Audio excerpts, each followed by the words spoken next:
Already somebody here. Right on. Good afternoon, everybody. Uneducated Economist. So I figured I'll start the video by opening with the mail, and we'll wait for some people to come into the live stream. This is from our buddy UFO Engines, so I'm excited. I always like to see what UFO Engines has to send.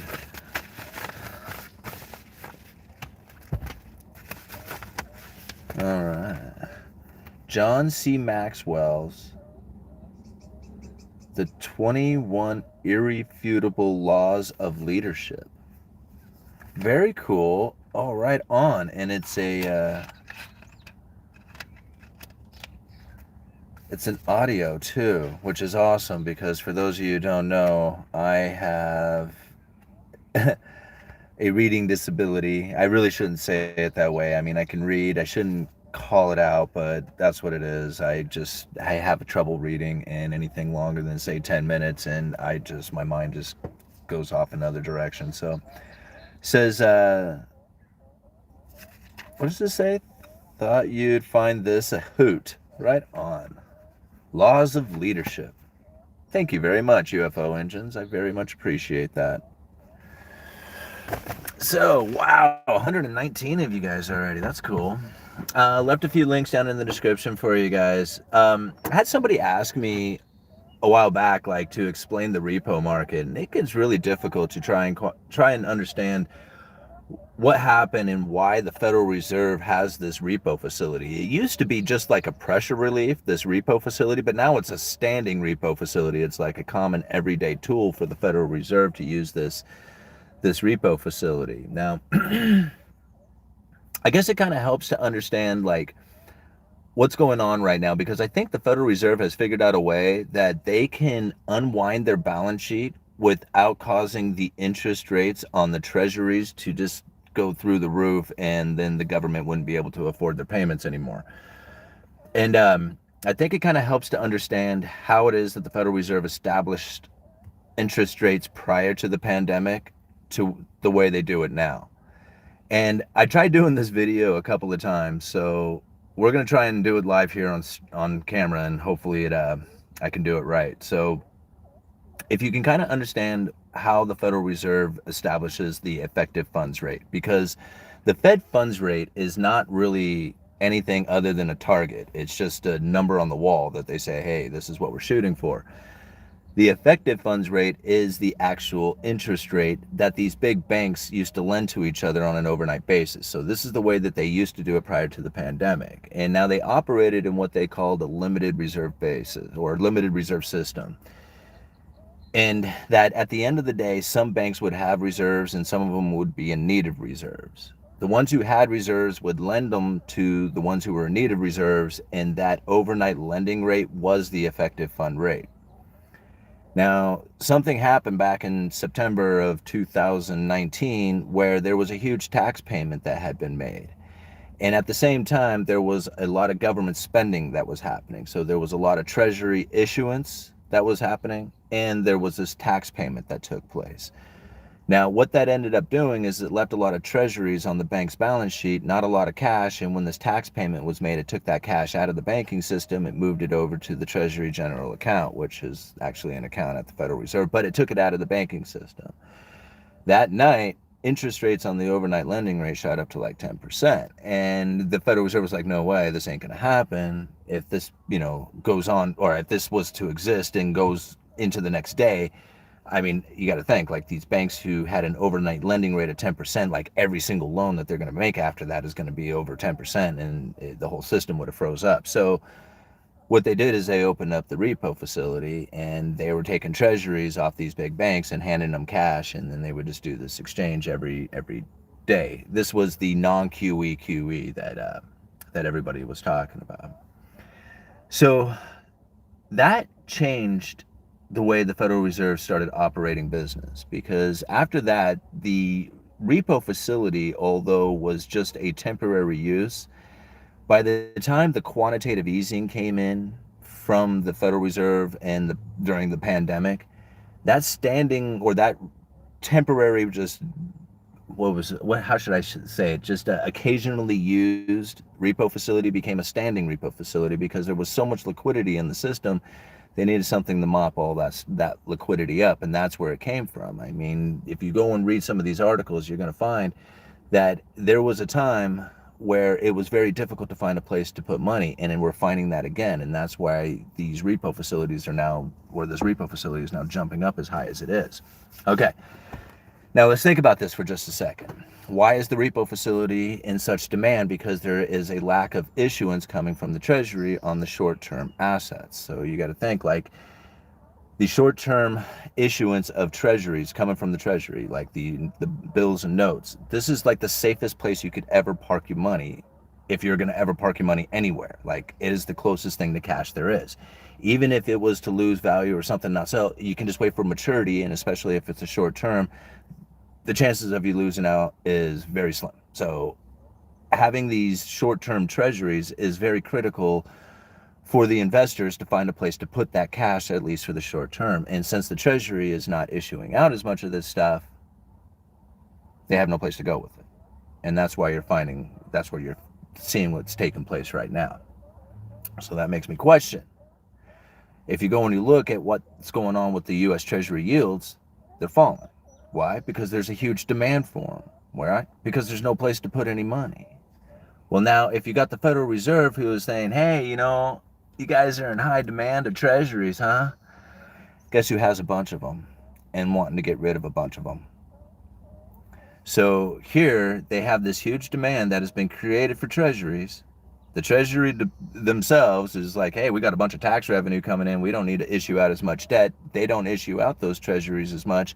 People looking for a place to go with their cash can't find it. And the Federal Reserve steps up and says, hey, we got this balance sheet we're looking to unwind. Pretty good deal, right? So I don't know if that's what the case is or if that's what's going to happen, but it looks to me like that could be a controlled demolition to me. Now, how the interest rates continue to go up, if it were to go up for, say, mortgages and credit cards and all this other stuff, would have to be from that banking system down at that repo level. Like if the interest rates start to rise at the Fed funds level, where they start to, mess with the interest rates at the repo or the interest on excess reserves, which is like basically the channel that they use to create this interest rate. If they start messing with that, then yes, you would see the interest rates on everything else start to go up. But if they don't mess with it and they just say that they're going to do it, well, they can create a whole realm of things that happen out there in the market. In fact, go and look. Right now, I think it was Bostic who was saying, well, we may need to pause the rate hikes, after these next two meetings that we have or something. They're already putting in the narrative that they may not need to raise the rates because they really can't raise the rates. They can tell people they will. It will have an impact as if they did. The markets will start to price in that narrative, that forward guidance, but it doesn't mean that they're actually going to do it. And already it's being said that the Federal Reserve hits 2% on the Fed funds level and in that banking system, and that will be neutral, and that anything more than that, it'll start being restricted to the economy. Well, if that's going to be restricted to the economy, I mean, just think about what's going on right now. It's going to be terrible by then, right? So anyway, what else did I want to talk about? I don't know. I'll probably come up with it in a second. What are you guys talking about? Anybody have any questions here? 368 of you. Thank you so much for hitting the like button. I never ask you guys in my regular videos to like the videos, but on the live streams, I really do appreciate it if you hit the like button. What it does is YouTube will pick up the video and start spreading it around with the algorithm. I'll get more people in here. We get more comments, more people, talking about things. So, okay, awesome. You are here. FOD Canada here. FOD, is that a place? FUAD? UE, your brain reads like a computer fast and connects the dots. Well, yeah, and it was kind of interesting because, I do research a lot of this stuff, but I was never like shown or taught. So like all the stuff that I learned, like I had to figure out. It was just like, okay, so what is? And so as I was learning all this stuff, I would pick up a lot of stuff along the way. And Sorry, somebody was trying to call. I had to turn that off. So I pick up a lot of stuff along the way, and now like I hear certain things, and it's just like I relate them to things that I have read, and where a lot of people are trying to go from the idea that they were taught, like you need to follow this particular path in order to understand things. That's not. I mean, I don't operate like that, you know. All right. Do you think the Fed will actually raise interest rates again? Yes, they will. That's why they put the narrative out there that they may pause. Like they said they're going to do what, two more half point interest rate hikes. So we got another interest rate. We got at least one more percentage to go. After that, we don't know. The Fed has not made any statement on it. The one thing about their credible threats is that they have to pull it off, or else they will no longer be credible. You can't cry wolf, right? I mean, if you cry wolf and then you don't follow through with the wolf actually being there, then they won't believe you the next time you call it.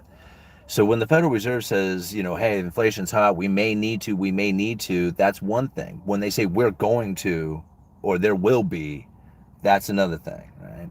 So that's why they put out the narrative that they're going to be two rate hikes, get the market to price that in, start slowing the inflation down, start getting things into a condition in which they want it to be. And then if the economy needs more interest rate hikes, then they can do it by then. But at this point, they just want the markets to price in that neutral level. Like I think they want them to price in a 2% Fed funds level. And that's what they're trying to shoot for. Yeah. You know, and then you got to think, that was the other thing. I left, and geez, guys, my brain just bounces everywhere sometimes. Down in the links, or down in the description, I left a link to a Reuters article, and if you read one of them, I think it was talking about the dollar exceptional. You know me in the English language, I just can't speak it. So anyway, there's a link down in there that you guys should go and check out. And one of the, I think it was like a hedge fund manager or somebody, mentioned in there something about like whether or not the Federal Reserve can fix the supply chain with the raising of interest rates. And that's what I have said so many times now. It's like, here's the thing. The Federal Reserve, when they lift the interest rates, the idea behind it is that they're going to slow demand, right? They don't want as many people buying stuff, right? That's, I guess, like the idea behind it. But that's not all it does. It also keeps people from investing. Like, if you are an entrepreneur, this is where I really see the problem that comes from this, because what the Fed is saying is just like, okay, we want to lift interest rates and stop the buyer, okay, that consumer. We're going to hold that consumer down, you know, push them down. Well, at the same time, there's people out there who are conducting business who want a consumer. Like, they want the buyer there. Like, we have stuff that we want to sell to a consumer, and the Federal Reserve is saying, no, we don't want you selling to a consumer. Well, that's an entrepreneur. That guy who says, wait a minute, there's stuff over here, and there's consumers over there. And now I know how to get that stuff to the consumer, but what you're telling me is that you don't want there to be a consumer.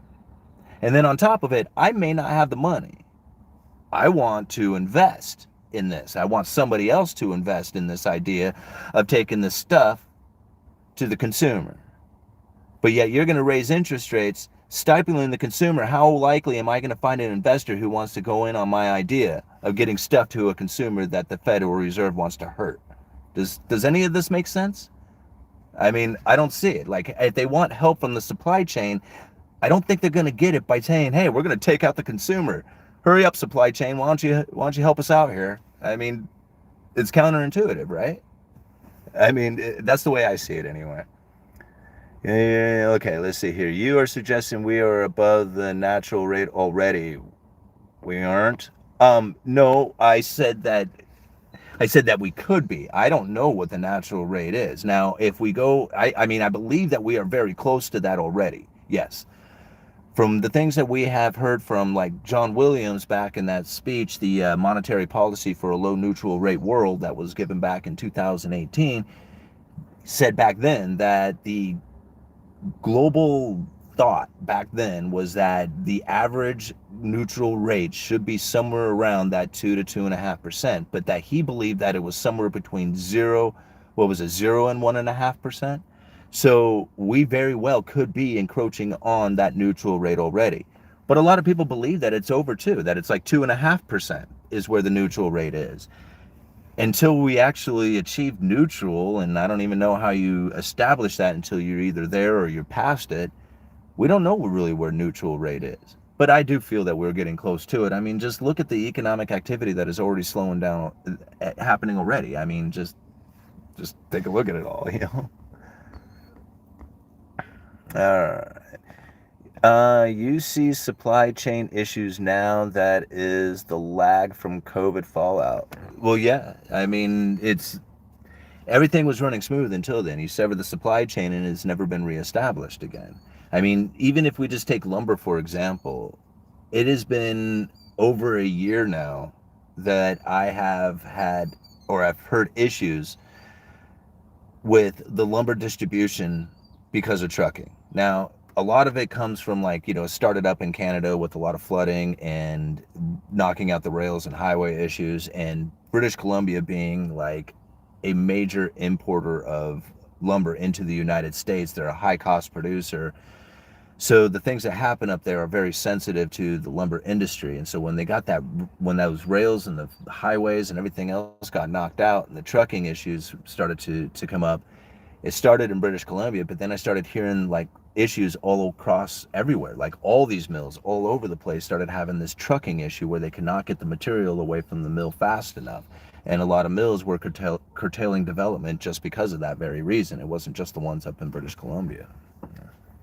So, I mean, will that change? Who knows? But there's an obvious lack of trucking that was out there.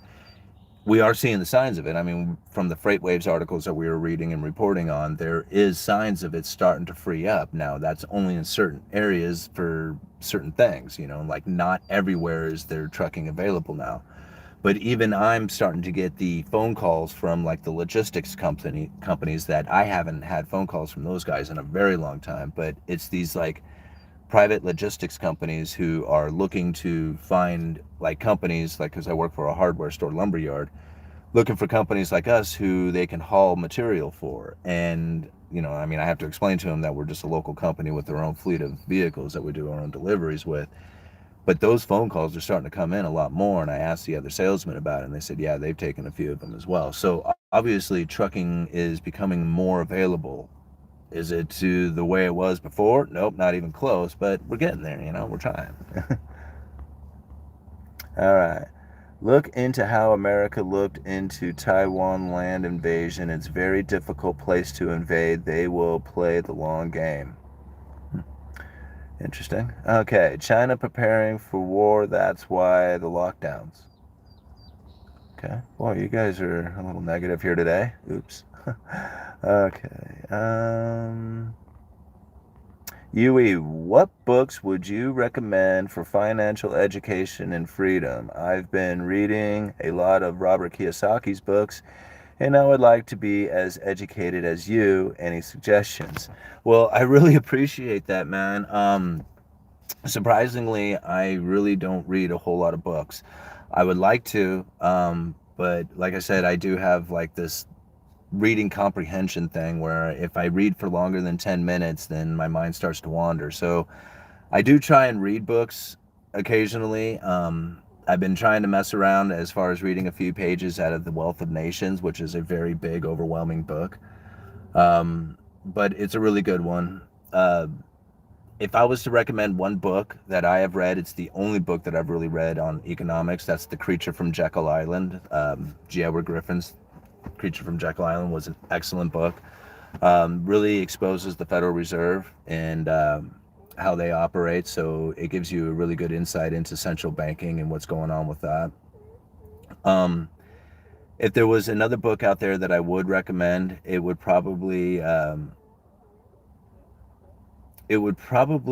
not really the book. I mean, I guess it is a book if you probably find it out there, but it's probably Cantillon's essay. Cantillon's essay on economic theory. That's been very helpful for me. It's really outdated considering that, you're talking about villages and, stuff that like distribution networks that are not even like compared to what they are today, but a lot of the principles that are within that theories do play out today. And so I guess if there was another reading, that would be it. It would be the Cantillon essay. So those are the two. If I do happen to read some books out there, which I do plan on trying to do over time, I will let you guys know which ones I do read. Um, but yeah, as far as reading goes, that's what I've done, and that's really the only thing I can suggest as far as books go. My typical readings, like I like to read a lot of the Federal Reserve speeches, um, and then if there's things within those speeches that I don't understand, I'll go and research it. A lot of times within the speeches, they will refer to past speeches or past references and stuff like that. So researching like through the Fed speeches is probably one of the best ways to really get an understanding of what the central bankers are up to. It's one of the reasons why I was just like so adamant about like, this inflation thing being out of control. Like they said, the Fed lost control. And I'm thinking, well, I don't know how it is that they have lost control when they said that they were going to do this exact thing. Like they said that they were going to do this. And yet here people are like trying to think that they didn't say that or something, or like they've lost it. But I don't know. From the things that I read and the things that I've like picked up and tried to understand, they have a lot of economists that work for the Federal Reserve. And if I can figure out, or if I can think of scenarios, I would assume that those guys probably have already done it as well. So as stupid as a lot of people want to say the Federal Reserve is, I think that the Federal Reserve holds back on a lot of what it is that they could do. And with that information that they release, it really guides the markets. Like, for example, those special purpose vehicles. That one just like, when that kicked out during the pandemic, I was just like, man, nobody saw those special purpose vehicles coming. Nobody did. I mean, somebody might have, but nobody was talking about it, at least nobody I was listening to. So, the Federal Reserve has a lot of tools and a lot of tricks that nobody knows about. And so when the next it's not probably, most likely it's not going to be a pandemic, but the next like crisis that comes, which I'm assuming is going to be like a sovereign debt crisis, I feel the Federal Reserve and the central banks around the world, including the governments, have an idea of what it is that they're going to do. And I think a lot of it has to do with central bank digital currencies and UBI and the modern monetary theory kind of stuff. Did I get some super chats up here? There they are. Hey, thank you very much, John, for the $1.99. Who is your favorite football team? Oh man, I don't really watch a whole lot of sports anymore. I really loved watching sports with my dad. And we were big into baseball. We were big Red Sox fans. He was from Fall River, Massachusetts, so naturally, I grew up being a hater of the Yankees. Sorry. Actually, I'm not sorry about that. Never mind. And then as far as football teams go, I guess I'll probably go for the local team here. The Seattle Seahawks. Everybody seems to talk about them a lot, but again, I'm not really into sports. I don't really follow a whole lot of anything out there, except for monetary theories and policies and economics. Like I don't even follow politics anymore. I do not follow politics, or TV shows or series or anything like that. Economic Stalker, thank you very much for the $10. Keep up the good work. All right. The 4th Infantry. I have a hard time saying infantry. All right. Tommy Carr 55, thank you very much for the $4.99 super sticker. Joe with the $5. Thank you so much. Bullwhip effect happening in labor as well. Companies over-ordered labor by posting too many open positions, same as ordering any other product. Yeah, I could really see that happening right now. Still, there's like I talked to a lot of the small businesses in town and the small business owners, and they're still complaining about not being able to find a lot of work, and then like people coming in asking for these outrageous wages and stuff. But it seems that the huge, overwhelming demand for labor, I think that's starting to wane. And you're starting to find that within a lot of these corporations out there putting hiring freezes and, no longer finding like the overwhelming like help wanted signs on every single business like it once was. I mean, you still see a lot of them, but not the overwhelming amount like it once was. So I do agree with that. Like that labor shortage and the panic that people were seeing, like, oh man, if we can't find enough labor, we're not going to even be able to have our business open, which is the case. Actually, there's a few businesses that have cut their hours here because they can't find the staffing from it, and that I've heard that being the case, throughout the nation. So yeah, there is a panic for that part of it, but that's going to change. Like once people are like people during the pandemic with the stimulus and the moratoriums and stuff like that, they were not living in fear. Like they were in fear of like getting sick, but they weren't living in fear of the future of what the of of having to deal with their finances and stuff like that. They like they didn't care or something. I don't know. But they weren't living in that fear. Well, now the time has come that we're gonna about ready to go hungry. You're gonna have a hard time finding food, and you're going to need a job, and there's not going to be a lot of jobs out there, and even the jobs that you do get are probably not going to be paying enough to buy all the food that you're going to need, because food's going to get real expensive. People weren't thinking of this, and so yeah, I mean, there's going to be a change, and you're going to find all these help wanted signs coming down. Moving onward. Wow, so many of you guys up here. Okay, Ryan, thank you so much for the $10. Traveling the Oregon coast in August, what should we be sure to see or do? Wow, the Oregon coast is just a great trip anyway. So, I mean, if you make it up here to Clatsop County, then, I mean, I guess the beach is fun. Out there at Fort Stevens, there's a lot to do and hike around and check out there, a lot of historical stuff to see. So that's a lot of fun. There's some really great waterfalls in the area, especially that are not too far to drive to or hike to. So I would definitely check out some of the waterfalls that are in the area. But driving the Oregon coast, there is just so many spots that you could just stop and check out and hang out at. It's just like, it's hard to pick like any one of them being like just really exceptional. Yeah, I don't know. Climbing Neoconi, if you like to hike, Neoconi is a fun one to try and climb up. So yeah. Anyway, moving on. Let's see here. Orlando, thank you very much for the $5. Hello from Terra de Fuego. I don't know if I said that right. Lots of shortages too in South America. Yeah, and that's probably going to end up continuing for a while, especially in some of like the emerging economies, some of the, not some of the big power states like, the United States or Eurozones and stuff like that. Some of these other places, they're going to have a really tough time, going through all this, especially especially if we start going into that sovereign debt crisis. I'm really pretty sure that it's going to happen. Because I think that's what would be the main thing that would drive us all into the central bank digital currency, is if you had a complete collapse of sovereign nations all around the world, and it's all because of this super strong dollar, and they're going to be like, well, we can't have this anymore, and it's just no longer a useful currency. Then all of them simultaneously, well, I wouldn't say simultaneously, but within a short time, would all fall into a central bank digital currency, and then everything would get tokenized after that. All commodities within those nations, right down to the individual, their time would be a tokenized, labor.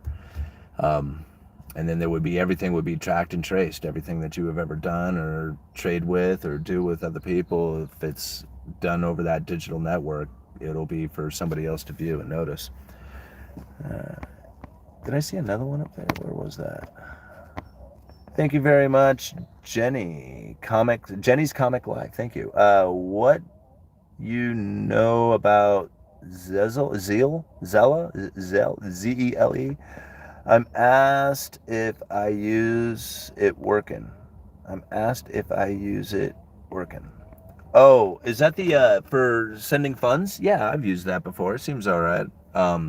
Just deposits money right into your bank account.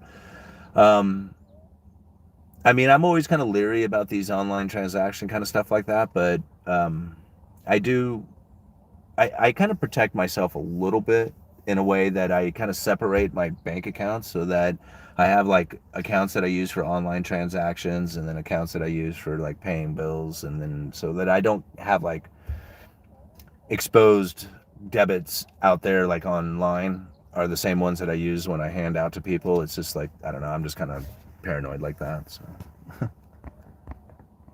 let's see here. Hopefully, lumber stays low for those waiting to build. I think you're probably going to be okay going into the summer here. For the next 2 months, I think you're probably going to be okay with lumber prices not shooting up like they once were, like, or where they were.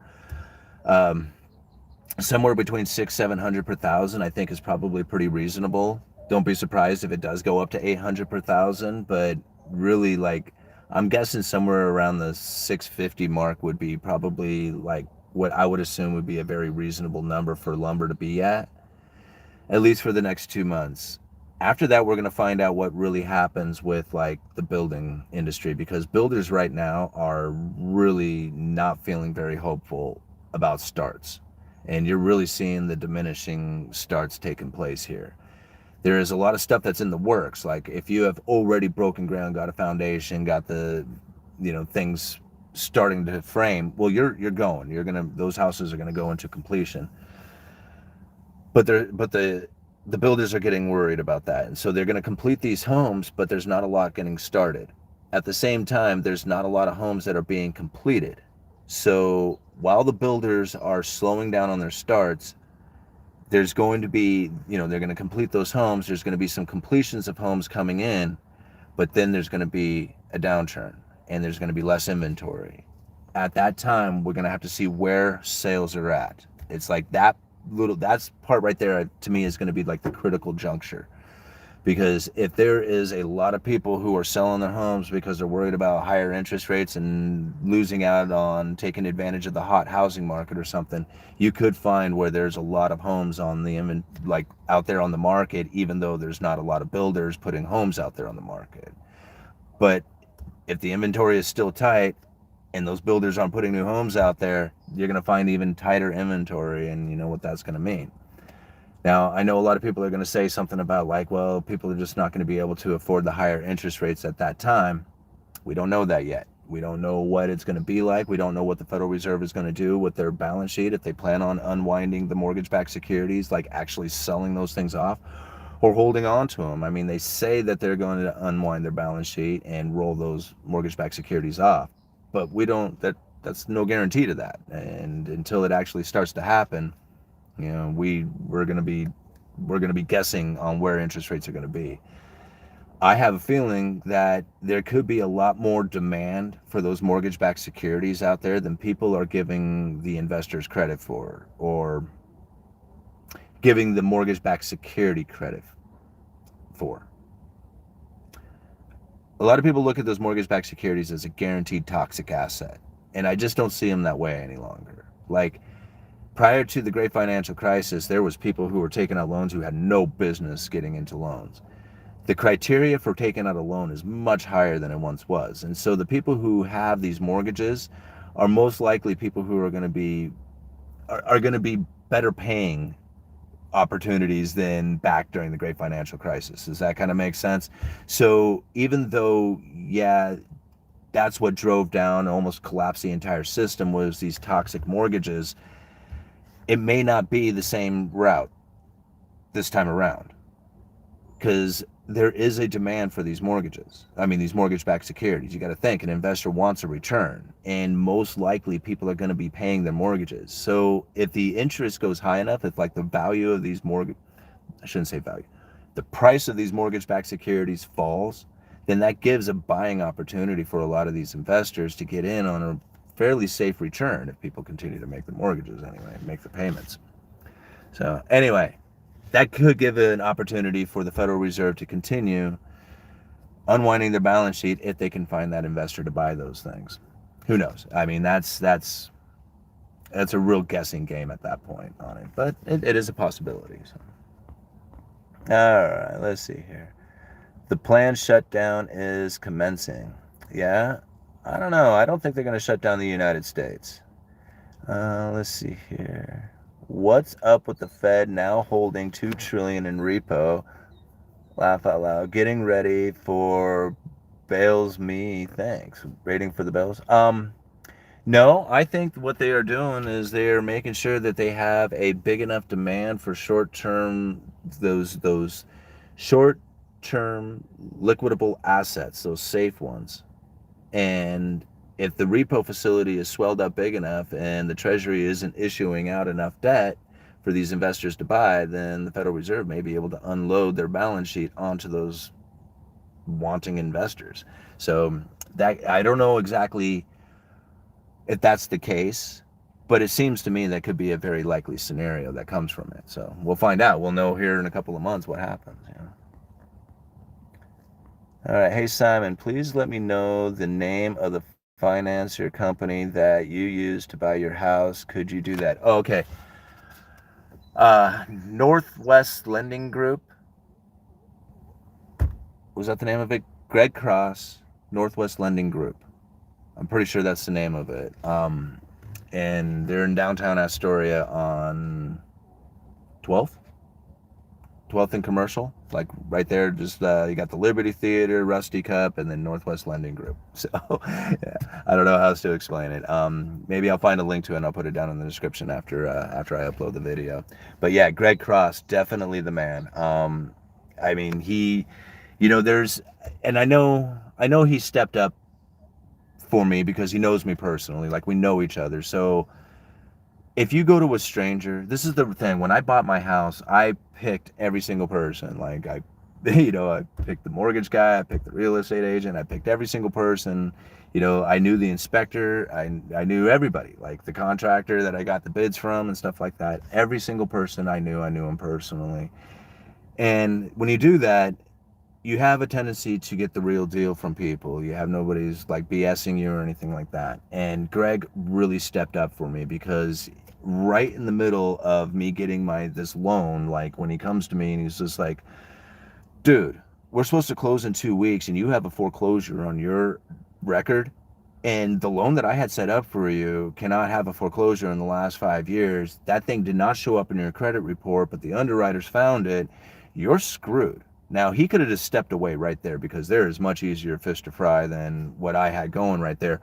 But he didn't do that. He really stepped up and he went out there and found me a loan, and we worked hard to meet the criterias and everything that we needed to do. Cut it right down to the minute on getting this thing, and the communication that he was involved with me, the real estate agent, with I cannot thank him enough. I mean, for such a big experience, overwhelming experience. Like I even went to Greg, like at one point when the deal was finally done, because he's such a nice guy too. He's just so cool and chill. And I mean, like I'm sweating bullets and like I'm stressed out. And I went to him and I'm like, Greg, how in the world do you do this job? Man, like how, like people's lives are like right on the very edge all the time, and you're whether or not you're gonna get this loan for them, and it's just cutting down. And he goes, oh man, he says it's like exhilarating. And he says, I love it. And I'm like, dude, man, I would not deal with the stress very well, but he did a great job and I can't thank him enough. So, all right, moving on. Reese, thank you very much for the $5 or the €5. Is that what that is? Good evening. Oh no, that's lira. What is that you got there? I can't read it. Good evening from the UK. Oh, sorry. It's pounds there or something. Okay. Good evening from the UK. Rumors that FANG companies have frozen all hiring and getting ready for massive layoffs. Are they preparing for a crash? I don't know if they're necessarily preparing for a crash, but they're making it obvious that things have changed. And I mean, we're all feeling it. One of the things that nobody can predict the future, right? But the collective mind knows something. So kind of like the idea, like, you can take this big jar of jelly beans, right? And you can ask 100 people how many jelly beans are in the jar. Nobody's going to get the right answer. Not one single person. I mean, somebody might, but the chances of one person getting the right answer of exactly how many jelly beans are in that jar are very unlikely. But if you took an average of everybody's guesses, that would come dang close to the exact number of jelly beans that are in the jar. The collective mind, like everybody together, knows the truth, knows the right answer. And so what I found interesting is just before the pandemic, just before everybody was like the shutdowns and all the other stuff that was kicking in, my channel really started catching some traction. People were really noticing stuff was going on and they were looking for answers and they were coming to YouTube to find it and they found my channel. And all of a sudden I started getting a lot of subscribers and like a big boost of subscribers. Then shortly after that, the lumber prices started taking off, which really started doing a benefit for my channel. And it started taking off again because I had done so many lumber videos prior to lumber prices taking off. So people were really in tune with my lumber, reports. But then just recently here, I did that lumber video that's up to like, it caught a huge wave. I couldn't believe it, like 225,000 views now. But the subscribers have really jumped over the last couple of weeks here. And it's not just the subscribers have jumped, they're going back and they're watching the past videos as well, because I can see this inside of the analytics. And so people are questioning, they want to know what's going on here. And when last time that happened, we had the pandemic, we had the shutdowns, we had the COVID-induced recession. So I mean, I don't know about all the other indicators that are there are out there as far as like, things of turning into like, bad times, but the collective mind knows what's going on. And when I see my channel catching as much traction as it is, it leads me to believe that the people out there are very concerned about the future. And I can't imagine it being good times that, that are about ready to hit us. All right, thank you very much, Chad, for the $4.99. Just discovered your channel and really dig your insight. Thank you. What sectors do you think are good places to park our money other than gold and ammo? um, I personally believe that you should probably pick up as many skills as you can. That's the thing. Skills, and like especially when it comes to canning. That's like been my big one right now. If you're not familiar with how to can or have canning supplies, I think that would probably be a good place to go into. But as far as like investments go, I'm not much of an investor. I really don't give like investment advice. So I personally have only really invested in one company. That's Altria, right? Marlboro cigarettes and Anheuser-Busch. Now, I don't drink and I don't smoke, but I do know a little bit about addiction. So a lot of people kind of give me a hard time that, I'm making money off of somebody else's addictions or whatever. So be it, I mean, that's not for me to decide what other people do with their lives. I'm making money where I can, and that's the capitalist in me. So be it. But that's the one company that I've invested in. They pay a fairly decent dividend on it. So when it comes to dividend paying stocks, I go with Altria. That's the only one. Outside of that, I can't really think of much else that I would be really like geared up to invest in, unless maybe like, and this is one you would really have to do a lot of research for yourself on, but it seems like it's kind of moving that way, is the cross-laminated timber industry. And this is where they're building high rises out of like all wood framing products. And they go together like giant erector sets, but they're like, there's no real like construction that takes place on site. It's just assembly. Like all these pieces are fabricated at another location and just brought and set right into place. So it's more like assembly and not really like, cutting and pouring concrete and doing all that, like, rebar and steel and all this other stuff going into it. It's just pieces just coming in off of trucks and craned right into place. So once this kind of industry really takes off, I could see where it could be a very big industry. Especially with the idea that, things are moving into the green industries or green products or whatever, that whole movement thing. But this kind of falls right into it because you're locking like Concrete and steel is a very carbon intrusive product, right? Even though you're cutting down a tree, you're locking the carbon up in the wood, and you keep that carbon up in the building locked up in the wood. This is kind of the idea behind it. Unless you actually burn that thing down, then you don't release the carbon. Anyhow, that's one of the industries that I feel that might be taken off. And again, you have to do your own research on that. And Jack, yo, what's up? You're missing the part where those Chinese buildings fall apart after a year or two. Well, yeah, you're talking Chinese parts, man. I mean, this is stuff made in America. I mean, granted, there's a lot of stuff that's made in America that's crap too, but American built stuff is generally done very well. I mean, it's one of the reasons why everything's so dang expensive. That is how they are building new houses with prefabricated wood frames, and they just nail them together. It's the illusion of custom.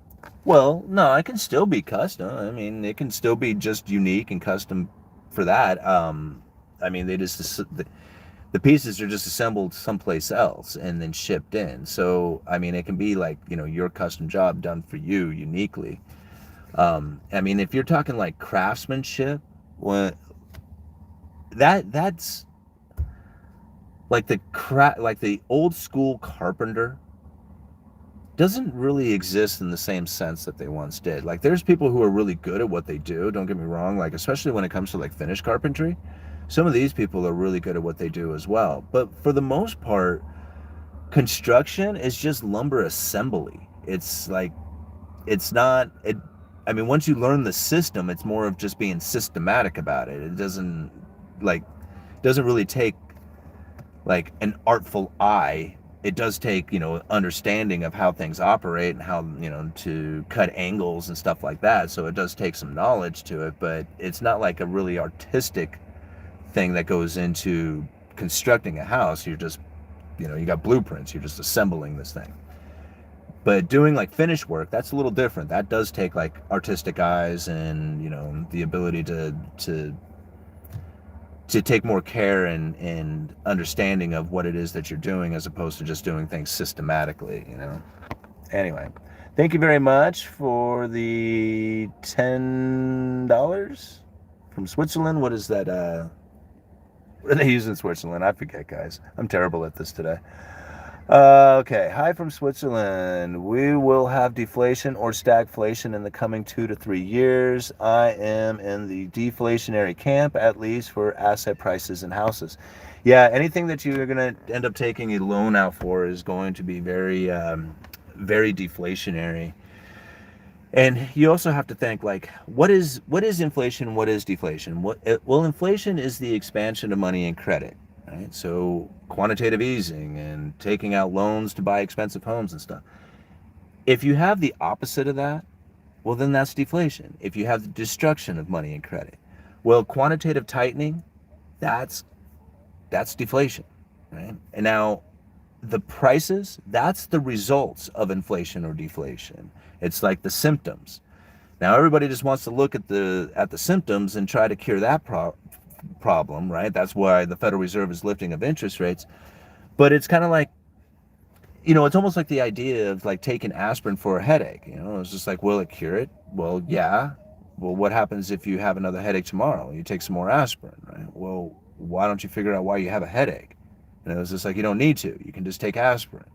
See what the problem is with this? Like, that's kind of the scenario that we have going now, with the inflation deflation, is that people don't really look at like the expansion of money and credit or the destruction of money and credit as being the inflationary deflationary scenario. They look at the prices, and because really prices is what's important, really. I mean, that's what affects you. Should I worry about my union plumber's apprenticeship if we are headed towards a recession? I wouldn't be worried about anything, I mean, I wouldn't be delusional about anything either, but you got to understand there's never been a time in history that I can think of since they've been using plumbers that they haven't needed a plumber, right? I mean, you got to think about it that way. there may not be a need for all the plumbers that are out there, but there's going to be a need for a plumber, and you're going to be that plumber if you really want to be a plumber, right? So you will find where it is that you are needed, and you will put yourself there. So, I mean, I wouldn't be worried about that. If that's what you want to do with your life, then I say don't let some dude on YouTube make that decision for you. You know, you got to find that out for yourself. But just remember that there's never been a time in history where they didn't need a plumber.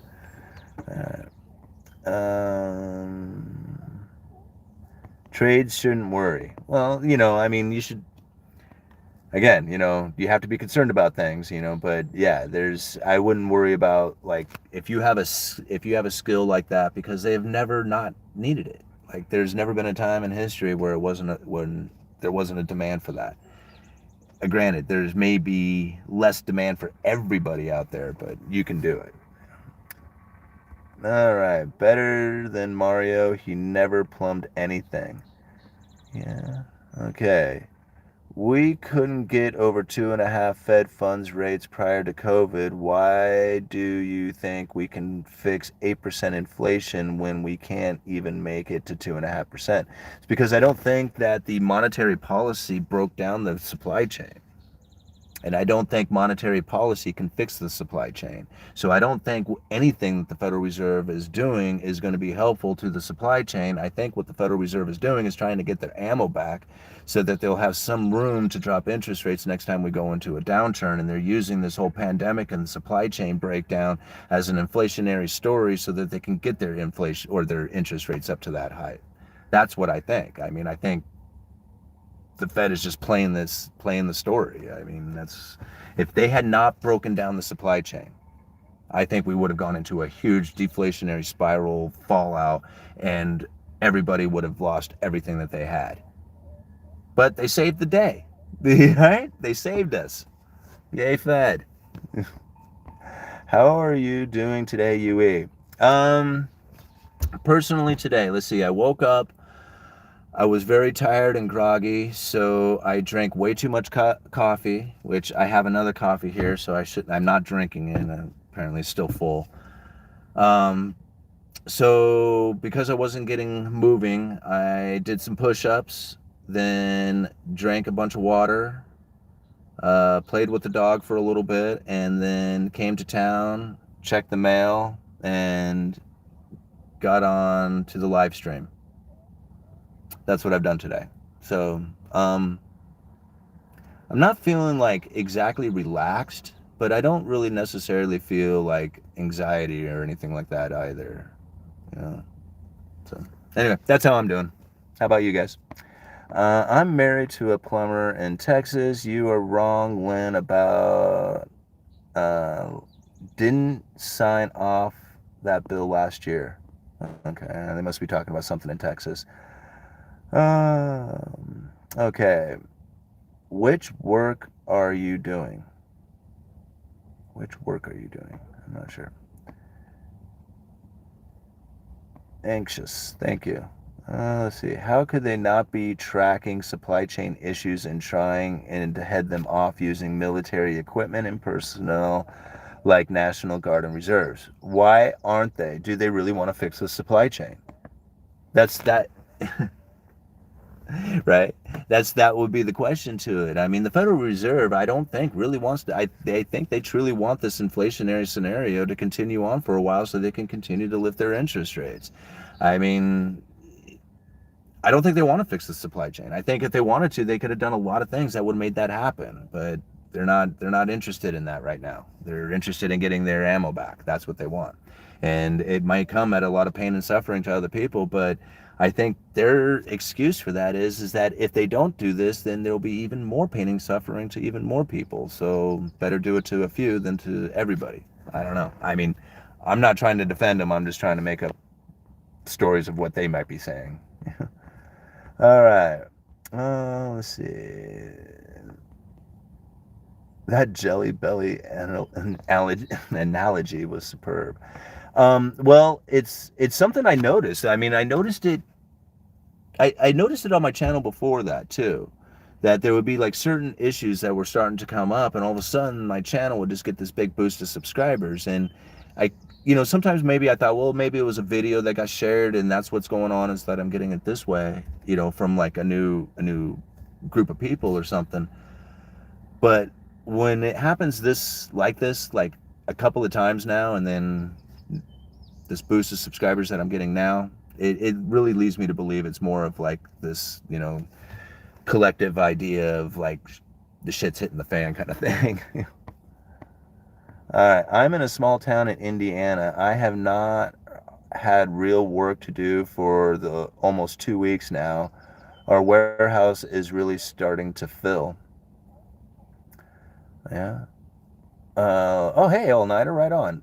We need a free market, not more government like national reserves to fix the problem. Like the National Reserve to fix the problem. Yeah, we need entrepreneurs up in there. That there is nobody else. Hey, what's happening, brother? Hey, I'm watching your videos. Thank you, man. I appreciate it. You got a good take on it. Thank you. Yeah, the housing bubble's gonna crash. It's peaking right here, isn't it? Yes, it is, man. I tell my mom to sell her house. She bought it for 138 years ago, and it's got assessed at 429. From 130 to 429. She bought it 8 years ago for 130. Now she got it's assessed at 425, Man, 429. that's amazing, bro. You should sell it right now, huh? Yeah, should. Go out and live out in Norfolk, Nehalem. How long have you been doing your channel? Been doing it since November of 2017. I've been looking for you. I've been looking for the dice. Yeah. I saw it from way back there. Right on, man. My name's Appreciate it. Obi. What's that? My name's Obi. Obi? Obi-Wan Kenobi. Obi-Wan Kenobi. All right, man. My name is Simon, Obi. What's your name? Simon. Simon. My brother's name is Simon. Is it? Right on, Obi. Sure is. I really mean it. Very cool. Thank you, man. Hey, I keep watching your channel. Appreciate it. Check out my channel. What's your channel? Mitch Does. Mitchdoes. Like the name Mitch. Mitch Does. Does. Mitchdoes. Go check out this crazy guy. Dog is on there a lot. All right, I man. got some good cop videos where they're arresting this lady downtown for. I got 500,000 views. Whoa, wow. Yeah, look for the cops arrest a black woman at the bus stop, Astoria. It's in my list. Crazy, man. Right on. We'll check it out. Thanks, bro. Yeah, brother. Oh, gosh. All right. Hey, Bo, $10. I saved up like half the price of a house in the suburbs. It's like it is better to wait for house prices to plummet and interest rates to rise, or do I buy a house now? 2, will expropriations come? Expropriations. Man, as far as buying a house right now, man, that's a difficult one. Like, I was forced into it. I didn't want to. And unless I wanted to leave the area, there was no choice, or get rid of my dog. I mean, I guess that was another reason. But buying a house now, to me, would be a very tricky, position to try and take on. Just because it just seems so likely that there's going to be a downturn in the housing market, especially with buying opportunities coming. But you just don't know. I mean, some of the things that we have talked about, because there is so much talk of there being a housing downturn, I try to find the opposite views, like the why there wouldn't be. But it, like, even with the homeboy just driving by there, I mean, he was just like, everybody thinks that there's going to be a housing crash. So is that the collective mind kind of producing a self-fulfilling prophecy, or what? I personally am happy that I'm in my house, so I don't feel bad about buying it now. Like, I was really nervous about buying it. I was like, had all this anxiety built up after doing it, and I just wasn't feeling real comfortable about the whole thing. But every day that passes and every week is just getting a little bit better and enjoying being there. So if it's something that you're like looking to live in for the rest of your life, then I would reconsider it and say maybe, yeah. But if it's an investment opportunity you're going for, I don't think that's a good idea right now.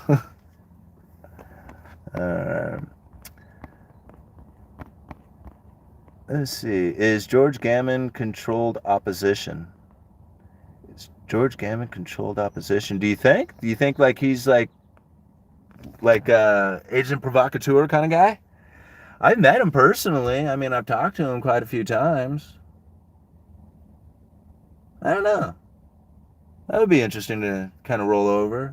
I had a buddy who I swore was a U.S. Marshal or something or whatever because he never got in trouble. He would pull off some really questionable stuff, and I'm like, dude, how are you able to get away with all this stuff? And he was like, I don't know. It's like, you're a cop, man. You are definitely a cop. You're like undercover or something, man, because there's nobody who gets away with as much as you do. And I accused him of it quite a few times, and he always denied it. But what I thought was funny is that he had a party one time and somebody else did the same thing. Like he was throwing a barbecue and we were all just sitting around joking. And then that's when somebody says, yeah, well, he's a cop. And I said, I knew it. And he was like, I'm not a cop. And I was like, wait a minute. Everybody else thinks you're a cop. I'm pretty sure he was a cop. Yeah. But he would get away with all kinds of shit. So I don't know. Agent provocateurs, maybe. I don't think he is, though. George is a good guy. I know him. Let's see. He made a great video looking at inflation-adjusted housing prices, which no one is talking about. Who did that one? Can you refinance when the housing price decreases and make progress? Yeah. All right. It's a good time right now to work in a lumber yard. I used to be a yard associate working with lumber and millwork, and am thinking of going back to that. Thanks. Yeah, I tell you, some places get a really good discount. Not so much on lumber, but like on, you know, plumbing parts and fittings and paint and just other parts. Like a lot of lumber yards, especially if it's like the locally owned ones, like a mom and pop kind of place, they'll give you a pretty good discount on that stuff. So if you're working on your own property, then man, you can really, do quite well as far as like, rebuilding your home or remodeling your home and saving quite a bit of money by working for a lumber yard. I watched over the years, I watched a few people actually go to work for lumber yards so they can remodel their house and then quit afterwards. But, I guess everybody has their technique. Like I thought about like going to work for a car dealership and then get a car and then quit, right?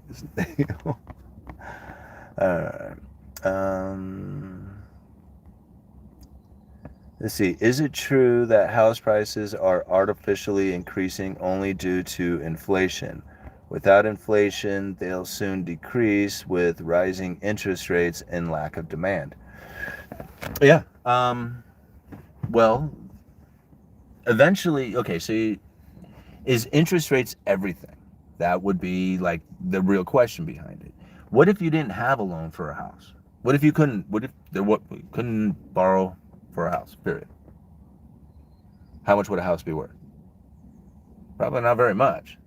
And how many houses would actually be built? Probably not a lot. I mean, not by builders anyway. There might be houses built by individuals, like by the individual person, but probably not a lot of people will be building homes, because if you can't get a loan for it, there is no guaranteed payment for it, and most likely most people aren't going to be able to save up enough to buy a home. So the chances of like going to all cash purchases of homes is probably never going to happen, right? Like ever. It's always going to be on a mortgage of some sort. So now we have to ask, like, how much can the mortgage go to before the free market starts to kick in? So like you take interest rates to 10%, 20%, 30%. Where does the price of these assets start to fall to before cash buyers start to come in and saying, okay, well, we don't need a mortgage for this any longer. We can buy this asset for cash. At what interest rate level is that? You see where I'm coming from? Like at some point, you're just going to find that the interest rates cannot go any further than this because it doesn't make any sense to borrow anymore. We can just use cash to build these things or to buy them or whatever. But at that point, nobody has any. So that's kind of the idea you have to think about. There's no way that the mortgage market is going to function at like a substantially high rate. 15, 20%, not at these levels. Like there's no way. Real estate prices would just absolutely plummet at that kind of level. But I'm questioning, could they even have achieved that level?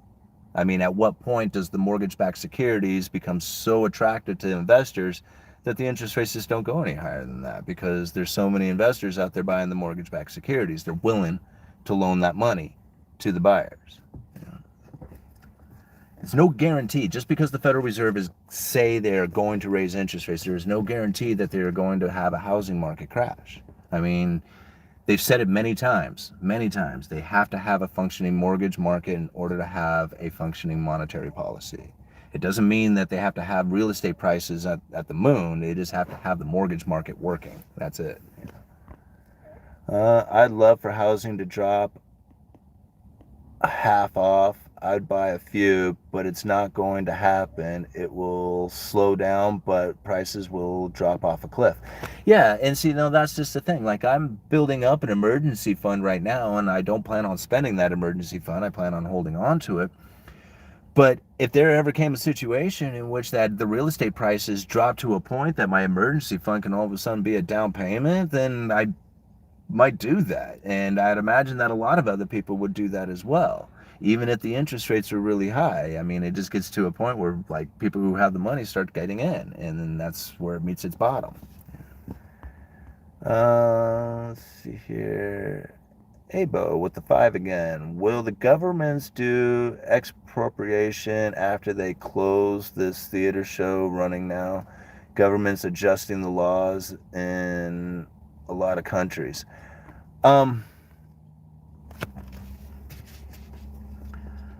I don't know.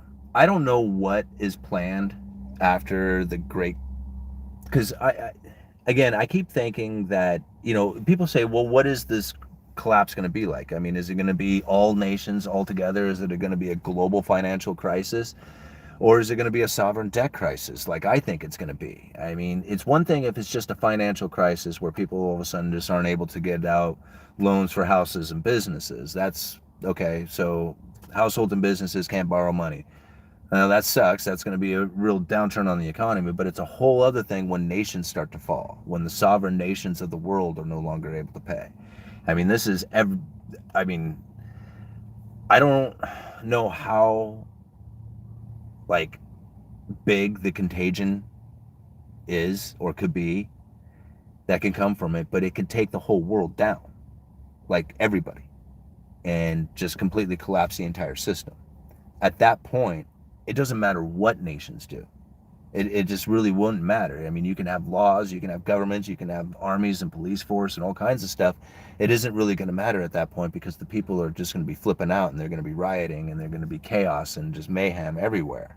And gangs and warlords and all kinds of stuff will come from that. Now, if they can transition, right? If they can transition into a digital currency of some sort, then maybe they can avoid that sort of outcome from it. And that's really where the game, I think, is going to be played. So I don't think it's going to be like any kind of event that's going to happen. Like, it's going to be one day we're going to find it's just like, oh, wow.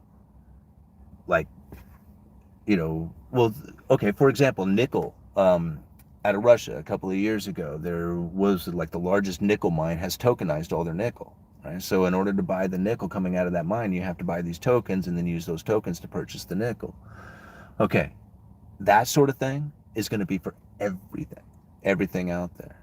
And that's really where I think everything is going to be leading towards. I don't think we're going to have like a collapse that just like, here's this event that takes everybody down with it. I think it's going to be like, boom, that country, and then they get set up. That country goes down and they set up, and then all these others, and then eventually everybody does it. It'll happen quickly, but what I mean quickly, over the course of what? Couple of years, 3-4 years, if it happens like that. I mean, you see China's already moved into central bank digital currencies. There's tokenizing of commodities happening in other nations. There's talk of central bank digital currencies from every single corner of the globe. So, it's happening now. We're in this transition as it occurs. People talking about the reset. This is it. This is the reset. It's going on.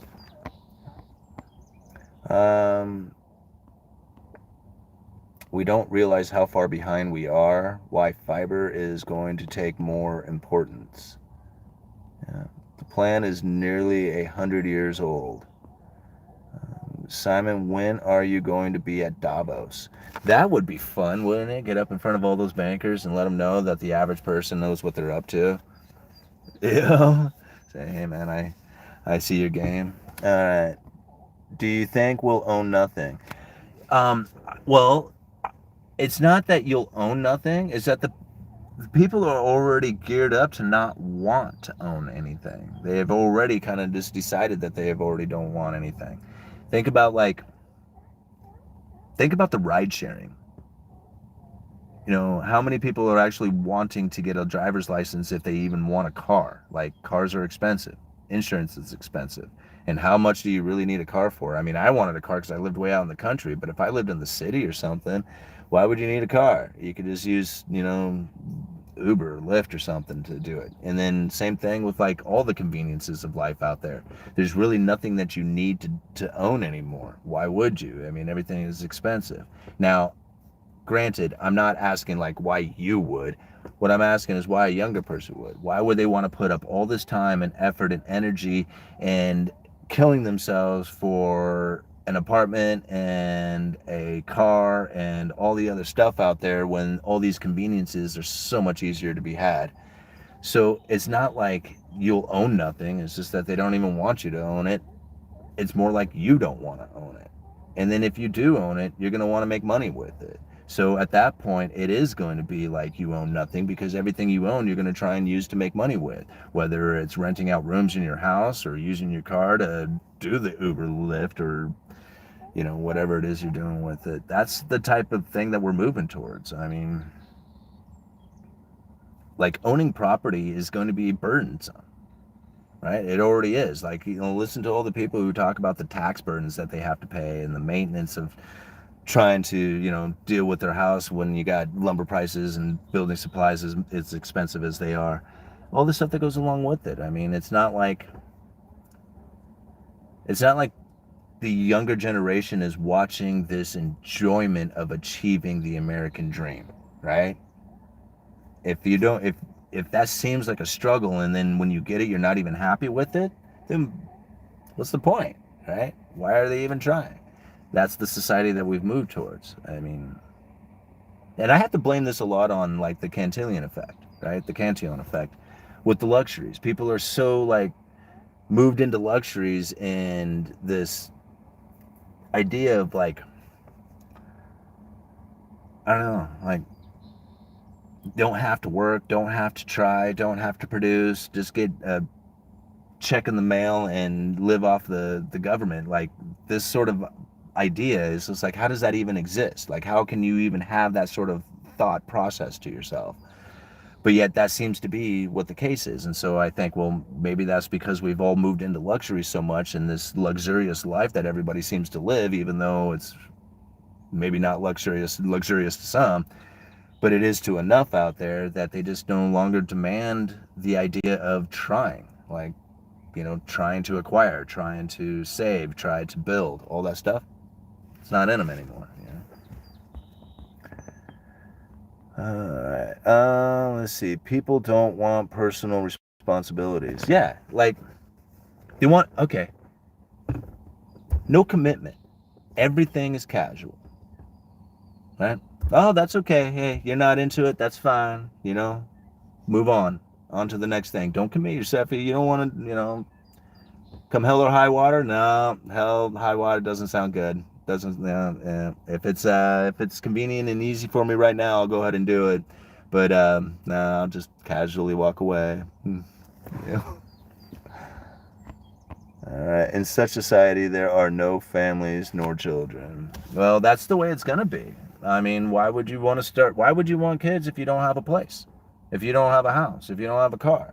If, like, your whole life is just a matter of just enjoying what it is that you want to do for the day, and regardless of what anybody else has going on, there's no room for children in that, right? I mean, if you want children, then you have to commit to things. You have to commit to, showing up at your job every day and making sure that you have, food at the house, and making sure that the bills are paid and all the other stuff. But if you don't have kids, then you don't have to have any of that stuff. You don't have to have any of that responsibility stuff.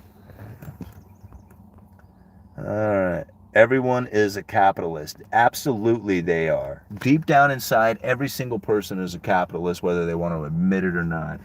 If you can, you go out and I don't care how you feel. I don't care how what you believe in. I mean, you go out and you're competing to sell something and you sell $100 more than anybody else, it makes you feel better. You're like, man, I know, yeah, you guys made a lot of money too, but you didn't make as much as I did. I mean, everybody feels that way.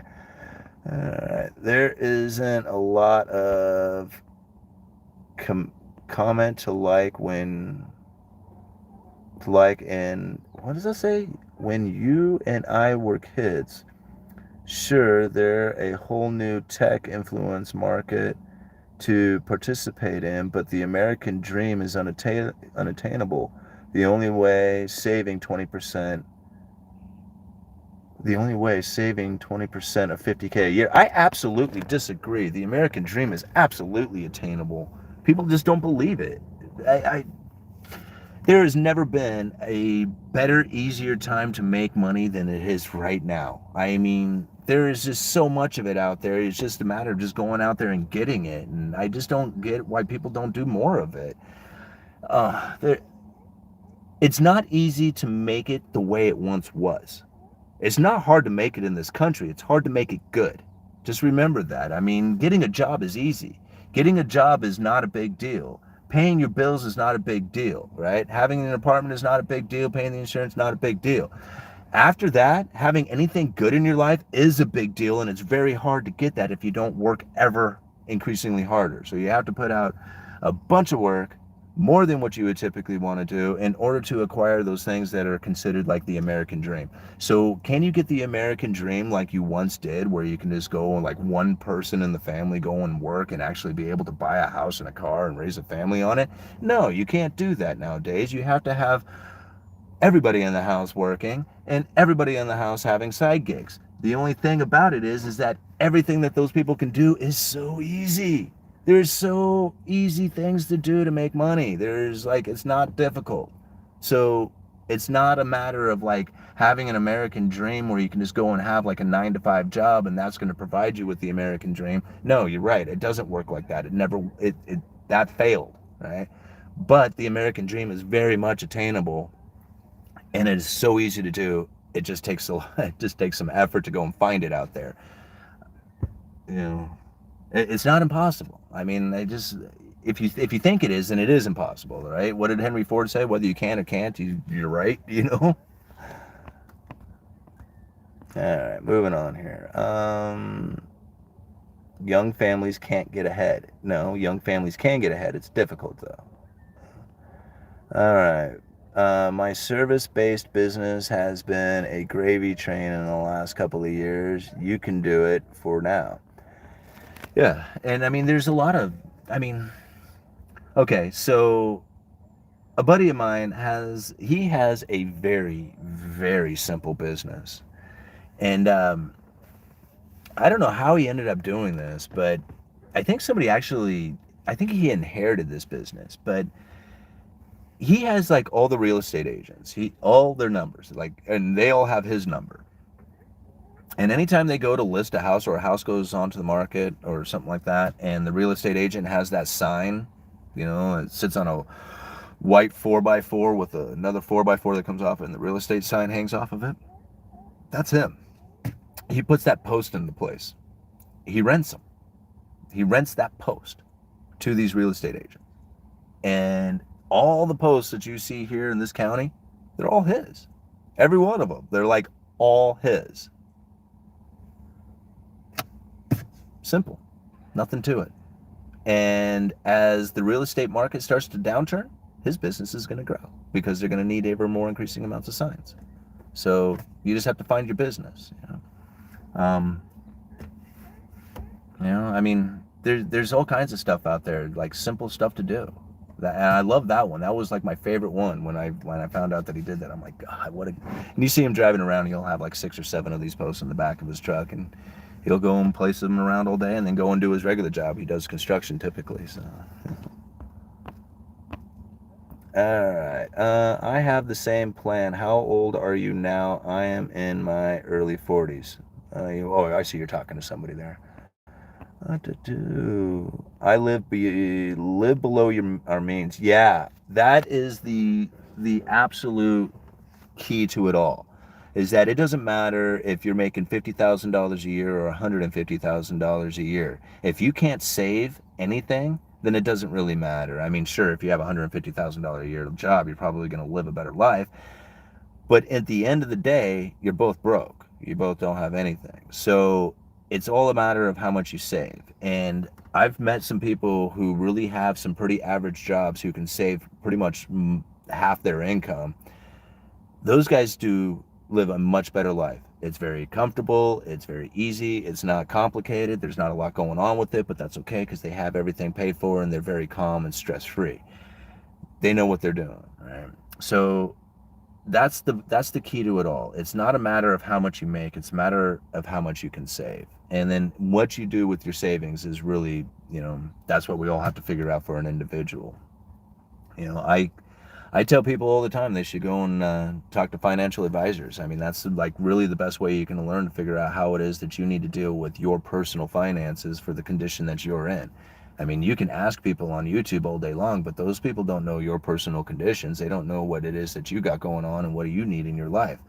I mean, I tell you guys what I'm up to, but I don't know if it's the right decision. It's just that I'm doing what I'm doing, and I hope it works. I'll let you guys know, and if it helps you out, then it helps you. But everybody has to make their own decisions on what they do, and that's where, like I said, a good financial advisor can look at your life and say, like, okay, this is what you need, and if you find a good one, they'll really guide you in the right direction, and then take a little bit from it too. So, maybe we can all figure it out for ourselves, but most people don't do that very well, and I can admit I haven't done that great yet. So let's see. People spend far too much money on material goods that don't produce money or something for them that increases their wealth, like leisure goods. Yes, that is so true, and especially when it comes to debt. Like people, like even, okay, like I keep talking about a Camaro, right? I would love to have a Camaro. I got this old car, it does great, but it's an old car, and I would like to have something newer to drive around, right? So that's just like, something I want. So I'm looking at Camaros, like, okay, so Camaros are expensive.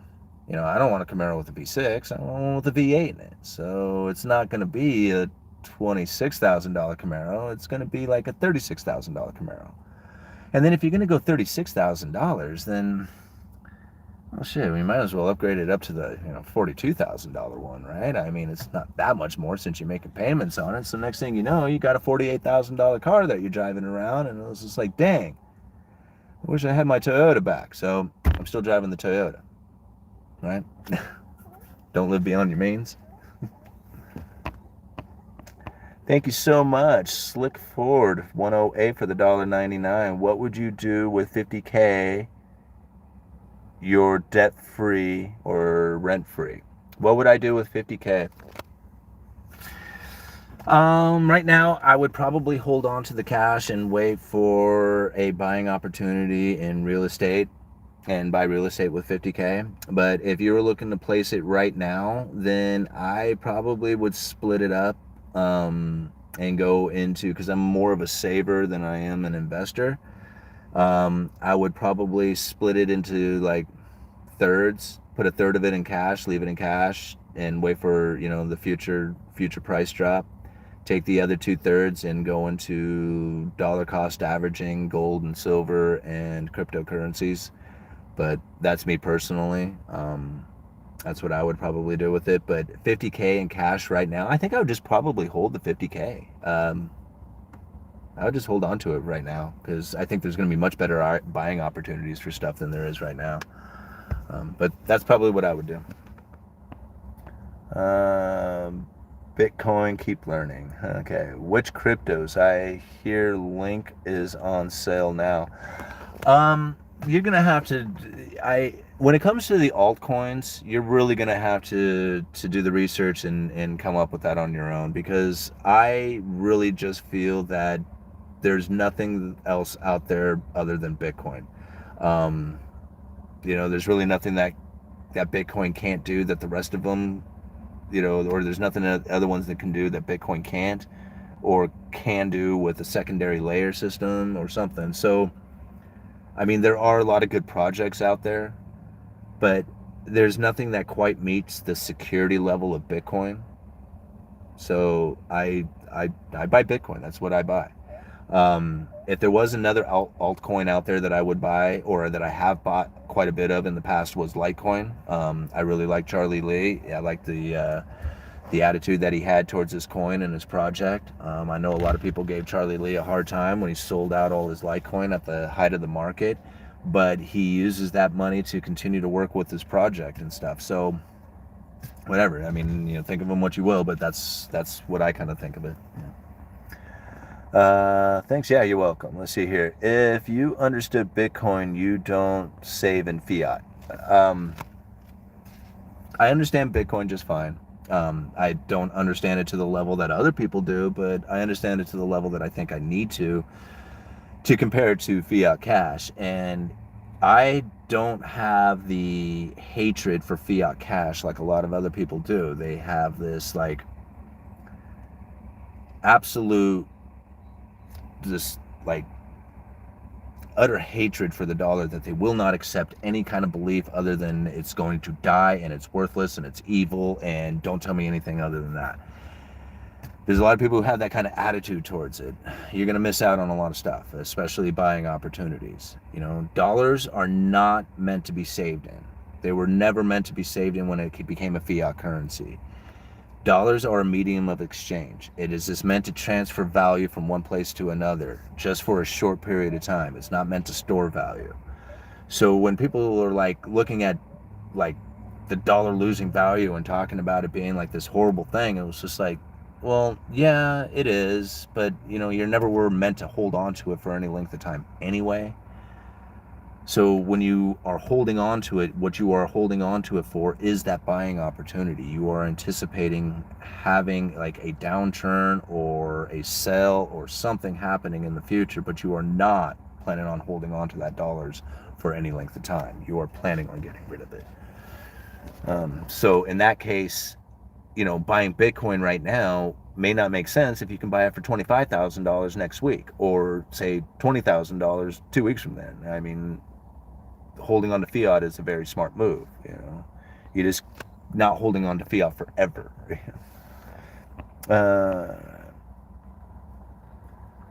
What's proof of work?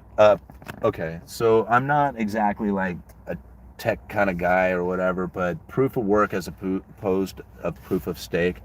So proof of work is like that computer algorithm that Bitcoin has to go through to try and solve the problem in order to get a Bitcoin from it, in order to be rewarded. So these computer miners, when they're doing that work, that's the proof that they have actually done it, when they solve that problem. Proof of stake is when you actually put up some of your coins in order to be the miner, and if you're a fake miner or whatever, you lose your coins. I'm not exactly sure how all that works, but that's, if I got the simplest of forms, I think I explained that okay. Let's see here. Most altcoins, the contract deployer owns a large portion of the supply. They can pump and dump at will. Yeah, and that's the problem with a lot of those altcoins, is that that's what I feel, is most of them are just pump and dump schemes. Now, don't get me wrong, I think a lot of these altcoins and the projects that are coming from them are very legitimate like ideas, and probably will do quite well going into the future, but there is so many of them out there, it's going to be hard to pick out which ones are going to be the successful ones.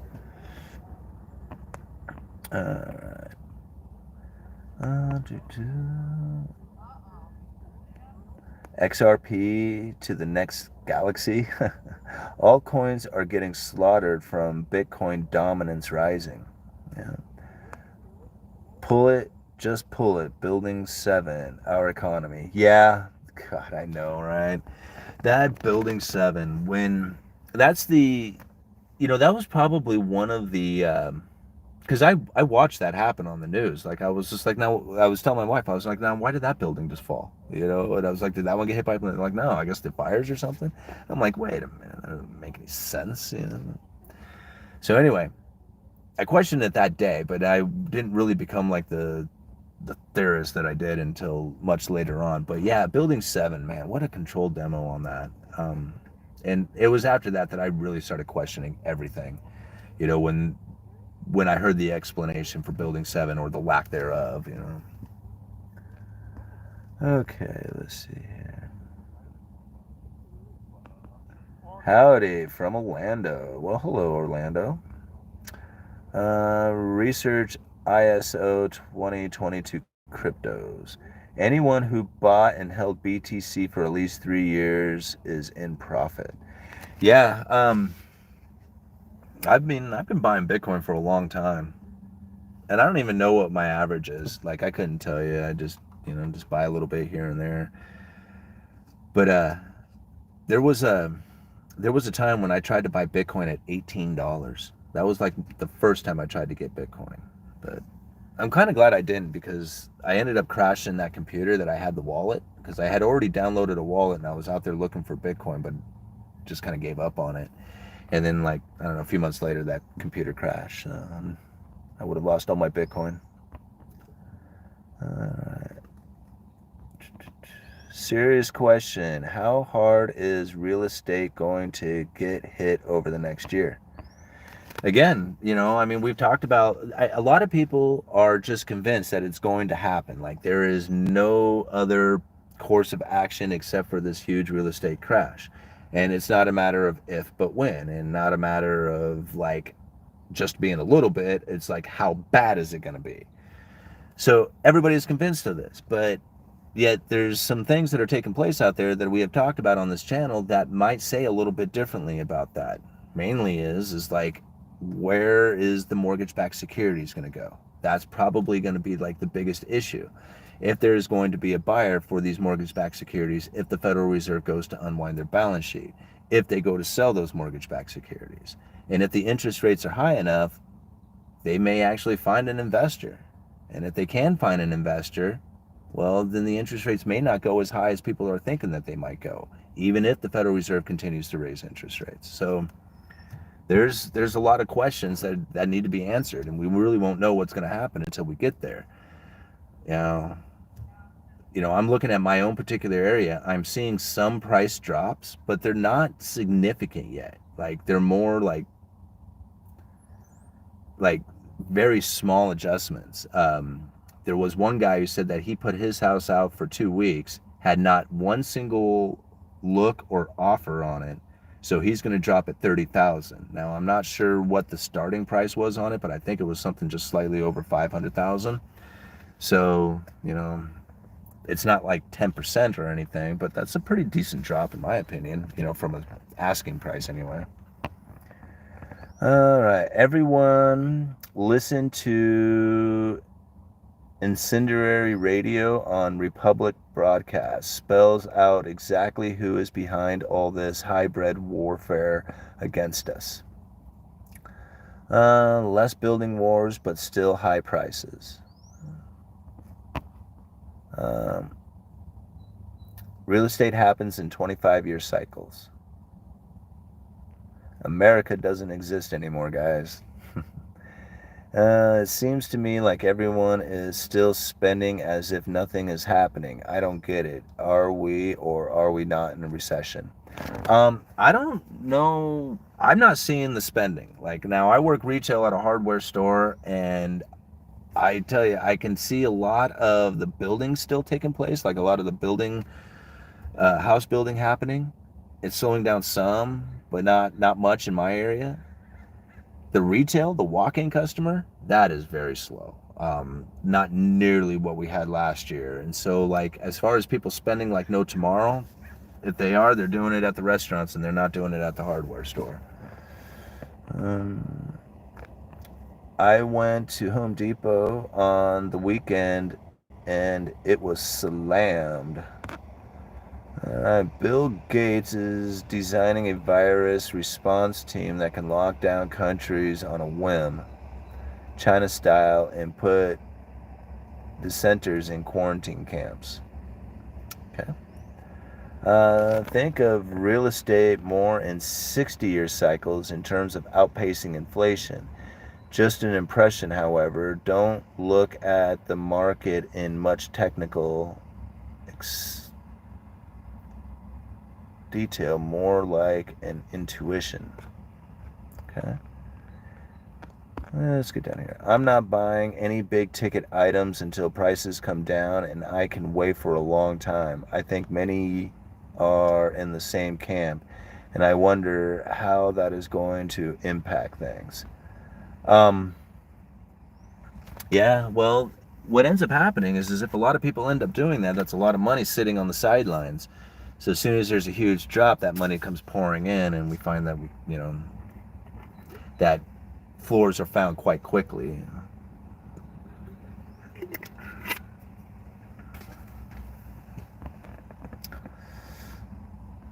Invest in Pokemon cards. Yeah, that's what my boy does. Old beer cans as a store value? I don't think so. If you are part of the narrative, you have access to resources. If you don't, you don't. Yeah, I guess that's true. It's annoying, but all roads lead to Bitcoin. Yeah, I kind of see that too. I work at Home Depot, and it is always slammed and inventory levels are stacked. Yeah, well, it's going to be different from every region, from every place that you go to. Now, I understand that I am in the middle of kind of out here in the middle of nowhere when it comes to like, being close to like city developments and stuff like that. But I talk with my vendors. And so when I feel something happening at my store and I say, hey guys, are you feeling this? And they say, no, no. And then all of a sudden, boom, yeah, I do. And I'm like, yeah, okay. So I felt it first and now you guys are starting to experience it too. There's a lot of things that, you might find first in the city that, won't happen out here. Maybe like the booming parts of things, like when the city starts to boom, like a particular area, when Portland was just like on fire. I mean, people were talking about the hot real estate market in Portland. And I thought, man, that's kind of weird that Portland has this like really super hot real estate market. And then I kid you not, it was like 6, 7, 8 months later, I'm reading, I'm starting to see it happening here in Astoria. And you could actually see it take place. Like it started in Portland and just slowly moved out this way. And then it got to the beach. And then that's as far as it goes, right? All right. Hey, bro, when you going to start those roof repairs to your back porch? I don't know.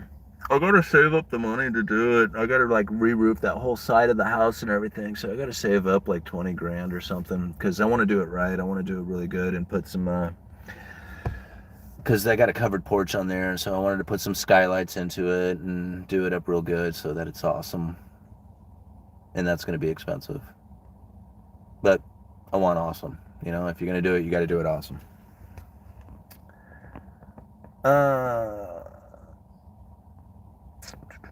House prices collapsing in certain parts of Canada. Yeah. Car prices coming down soon. Yeah, I'm starting to see them already popping up on Facebook, like on the market sale sites and stuff like that. Now, granted, I'm finding a lot of cars are still like ridiculously expensive that these people are trying to get for them, but you can tell the desperation is starting to come and that some of these higher priced vehicles start to have a little bit better price tag on them.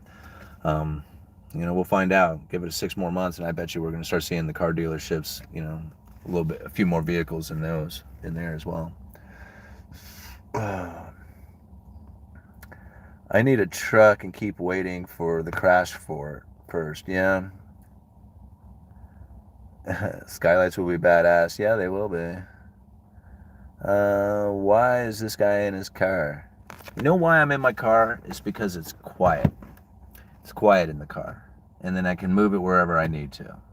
I could be doing it at home, but I started off in my car and I don't know. This is where I'm at. But that's the whole reason why I did it, was because it was quiet. The average house in Toronto is $1 million. Yeah, that's another thing. Like the average house here in the United States is like what, 350, 400,000, something like that. So if you can imagine, the average house in Canada is $1 million, and people say, man, house prices in the United States can't go much higher. I think they can, So, dude, I'm in my van, as many here as well. It is a nice place to chill and focus. Yeah.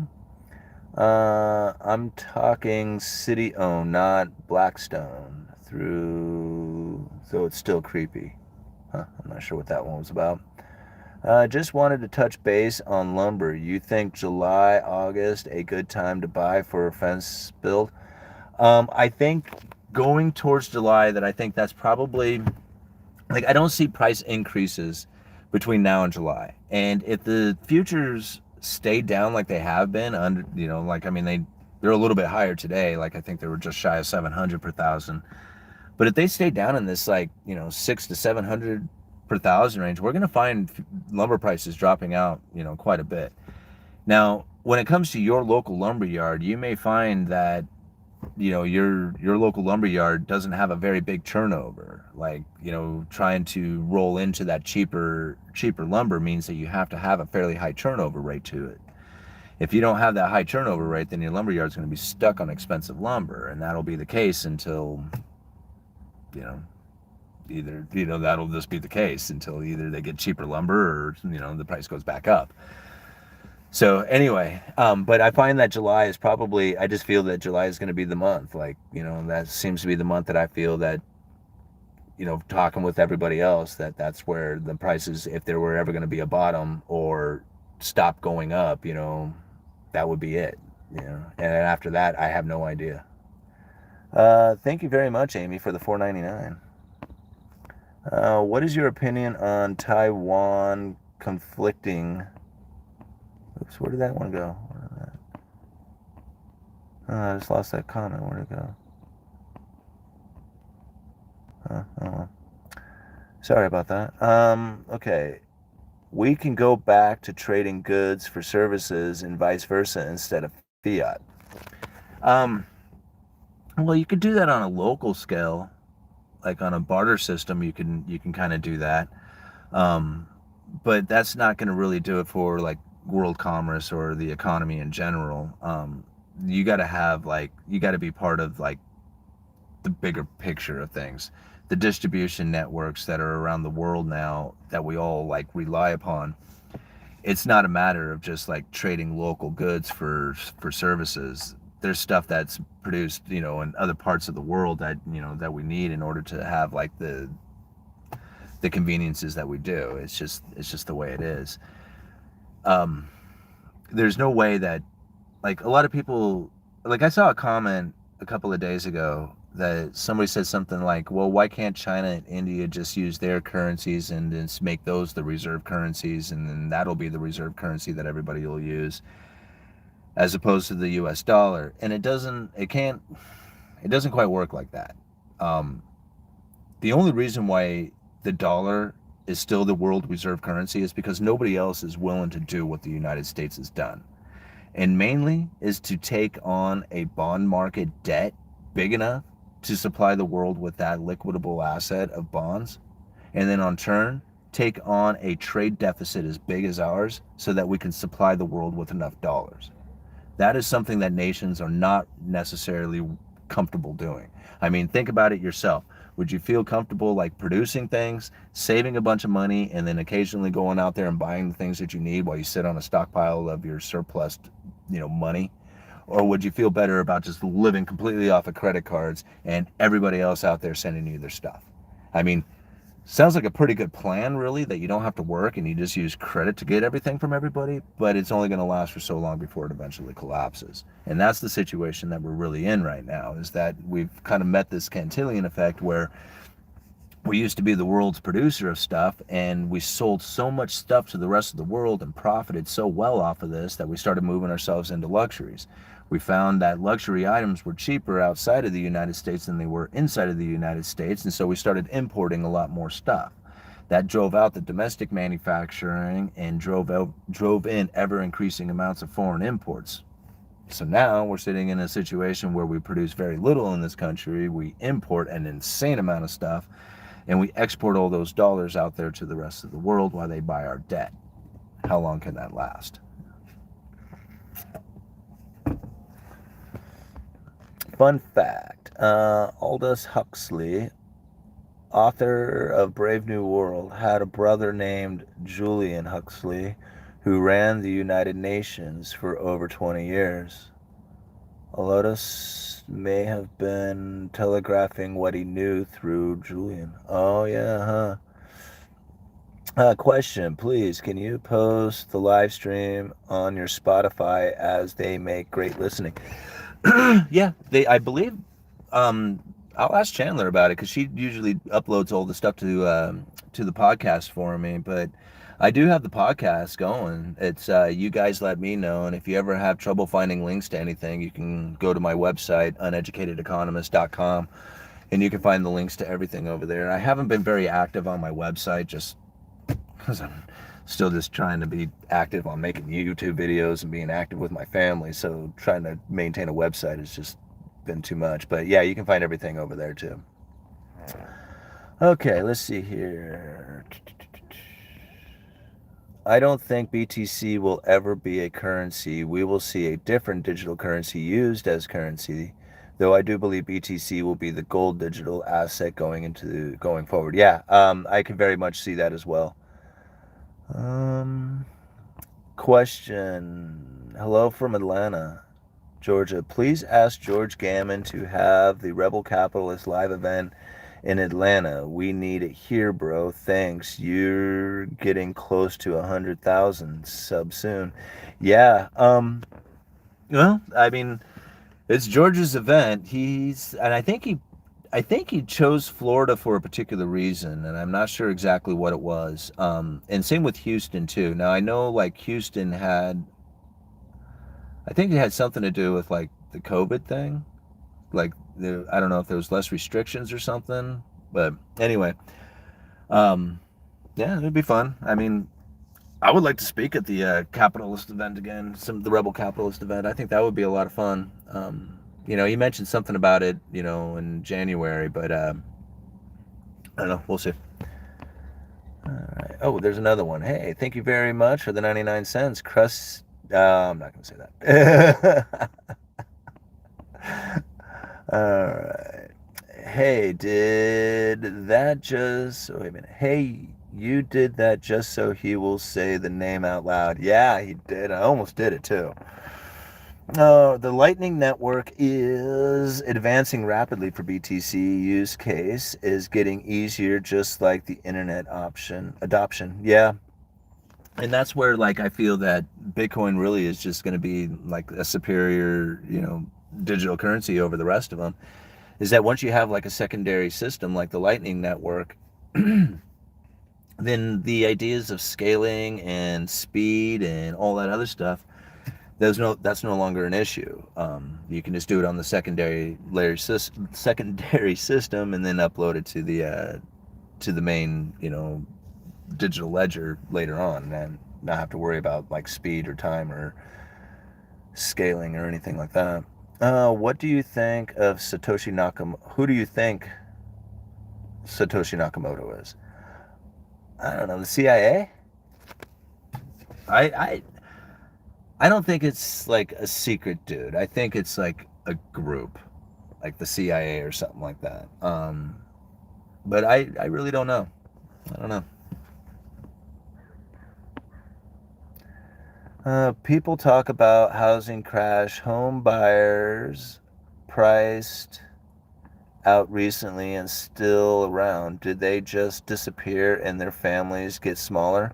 No. Also, who wants to lose sub 4% rates for 6% plus now? I'm not sure about that one. Do you think fractional reserve requirement will ever exceed 10%? Will it be changed at all? Didn't they already change it? Didn't they, I think they already adjusted that down to like 0 at one point, didn't they? They didn't have to have any reserves on hand. Anyhow, I think after, like, the way the system is now is probably not going to be much of the way the system is operating in 10 years from now, especially if the central bank digital currencies kick in, which I really feel by 10 years from now that probably be the case. And a lot of the things that we experience now with the central banks and the way that they conduct themselves probably won't be the way that they do it in the future. it won't be as much of like dropping of interest rates to try and stimulate the economy by getting people to go out there and borrow money, buy houses and cars and stuff. It's probably going to be more like helicopter money drops that's going to end up happening, and that's the way they're going to end up stimulating the economies. So things are going to change quite dramatically. Once the digital currencies really start coming into play. And then so like the way the banks are holding onto reserves and the central bank systems and the way that the banking, like the Federal Reserve system operates right now, I don't think it's going to be the same system in the future. What is the point of taxing citizens if you print trillions anyway? Yeah, I've asked that a few times. Like, why? I never did understand. Like, once I heard that if you could tax 100% of our income and 100% of corporate profits, and it still would not cover the unfunded liabilities of Social Security and Medicare, I thought to myself, why are they taxing us? It's to take your time.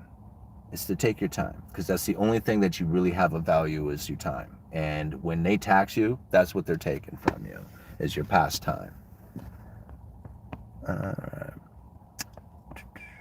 The problem with not worrying about scaling in time would be that arbitrage then ensues on lags, if that comment was correctly heard. Yeah, that's true. I guess what you're saying is just like the more transactions you do in real time would cause a lag going out to the Bitcoin. So like you start piling them up here, by the time they actually get to the Bitcoin, they never actually make it there. I think that's kind of what you were saying. Yeah, I can kind of see that being a problem too. But I don't know. I mean, I guess I'm not tech enough to try and wrap my head around it to figure it out. Let's see here. It'll take decades to mine the last 2 million Bitcoins. Miners will receive payment for transactions after all coins are mined. Simon is Satoshi. No, I am certainly not. Used to call BTC NSA coin among some of the elite early folks to razz them and get them thinking a bit. The World Economic Forum was discussing recalibration, freedom of speech on the internet. They will try to censor us all from speaking about their crimes. Everyone here is smarter and awake. Can we get the other 90% of the population to wake up, please? Yeah, no kidding, right? What good will raising rates do to curb inflation without supply-side intervention? Yeah, I've said that many times. Do you think there will be a UBI in the next 30 years? Yes, absolutely, I do. UBI is probably going to end up coming within the next 10 years.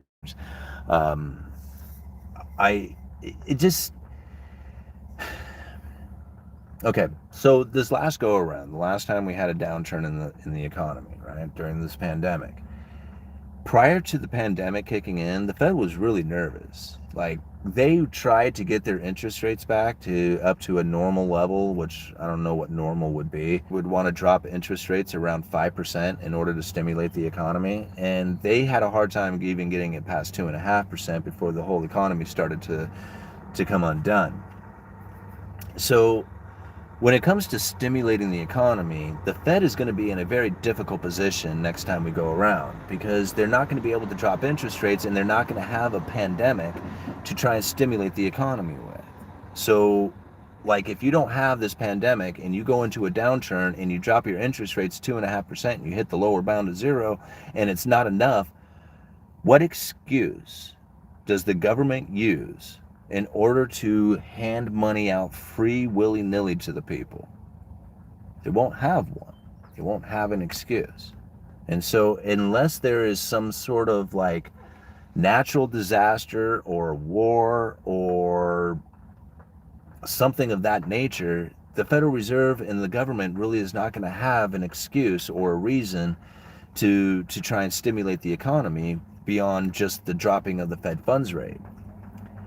if we have a sovereign debt crisis and all fiat currencies are failing around the world, and the central banks say, hey, we have no other choice, all fiat currencies have failed, we're going to have to move into the central bank digital currencies, and now we can take interest rates into negative territory, and we can do helicopter stimulus drops, and we can control the flow of money in which direction it goes to, and we can tax the people unlimited amounts because we can print unlimited amounts.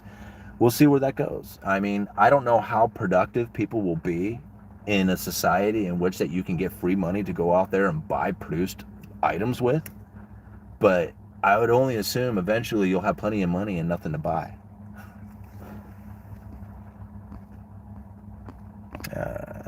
It's another super chat. Where was that one? There we go. $1.99 from GH.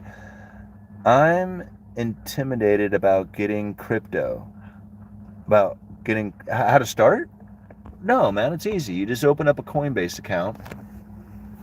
That's really easy. And then you can buy with a debit card, but you end up paying a lot of money with that. So you open up a Coinbase account, you link it up with your bank account, and you buy Bitcoin. You buy $50 worth of Bitcoin, and then there you go. You have it. It's not something that you have to be intimidated about. It's just something you have to practice. And then don't throw like $50,000 at it at one shot. Throw like $50. Like, learn what Bitcoin is. Learn how to buy it, how to sell it, how to send it to another wallet.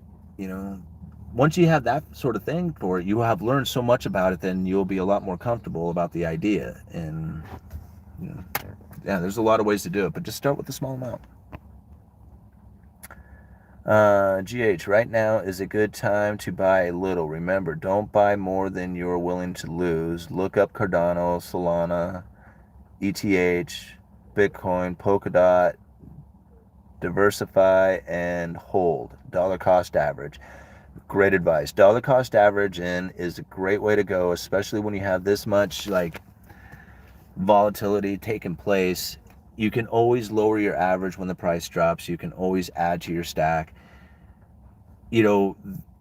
Anytime I had ever made a Bitcoin purchase or a crypto purchase, I did it anticipating that I will never get the money back.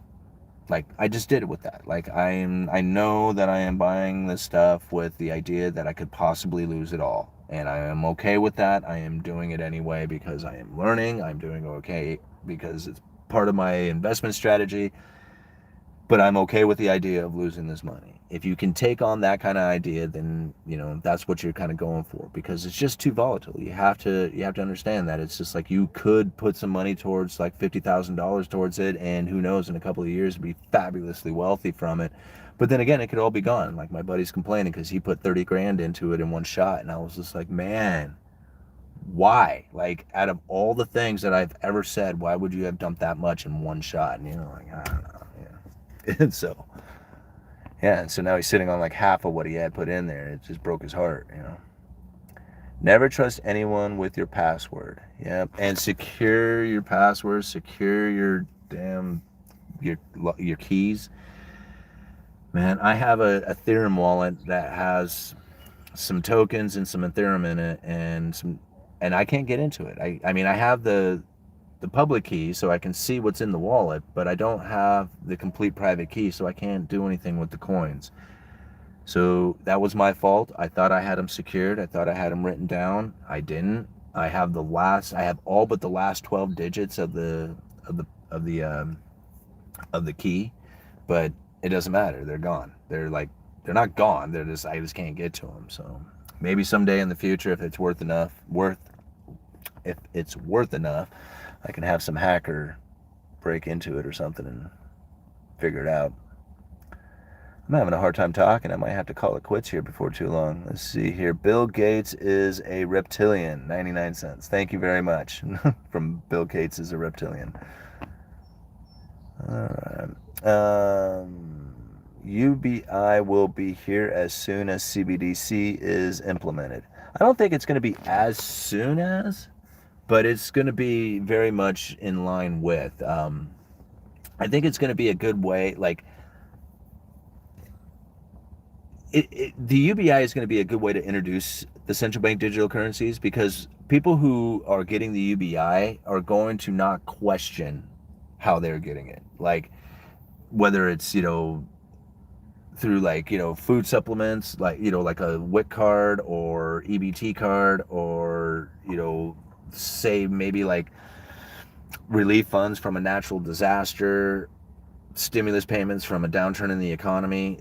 The people who receive this UBI are not going to question it. They're like, where is my money and how do I spend it? And whether it's done with the central bank digital currency or done with fiat currencies, they can care less. So I think that's going to be like the way they introduce it, is through that, like a stimulus or a welfare program of some sort like that.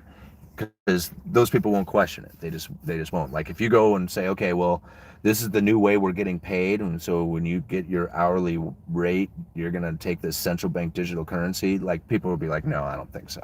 But if you give it to them for free, then they'll be like, yeah, I'll take it all day long.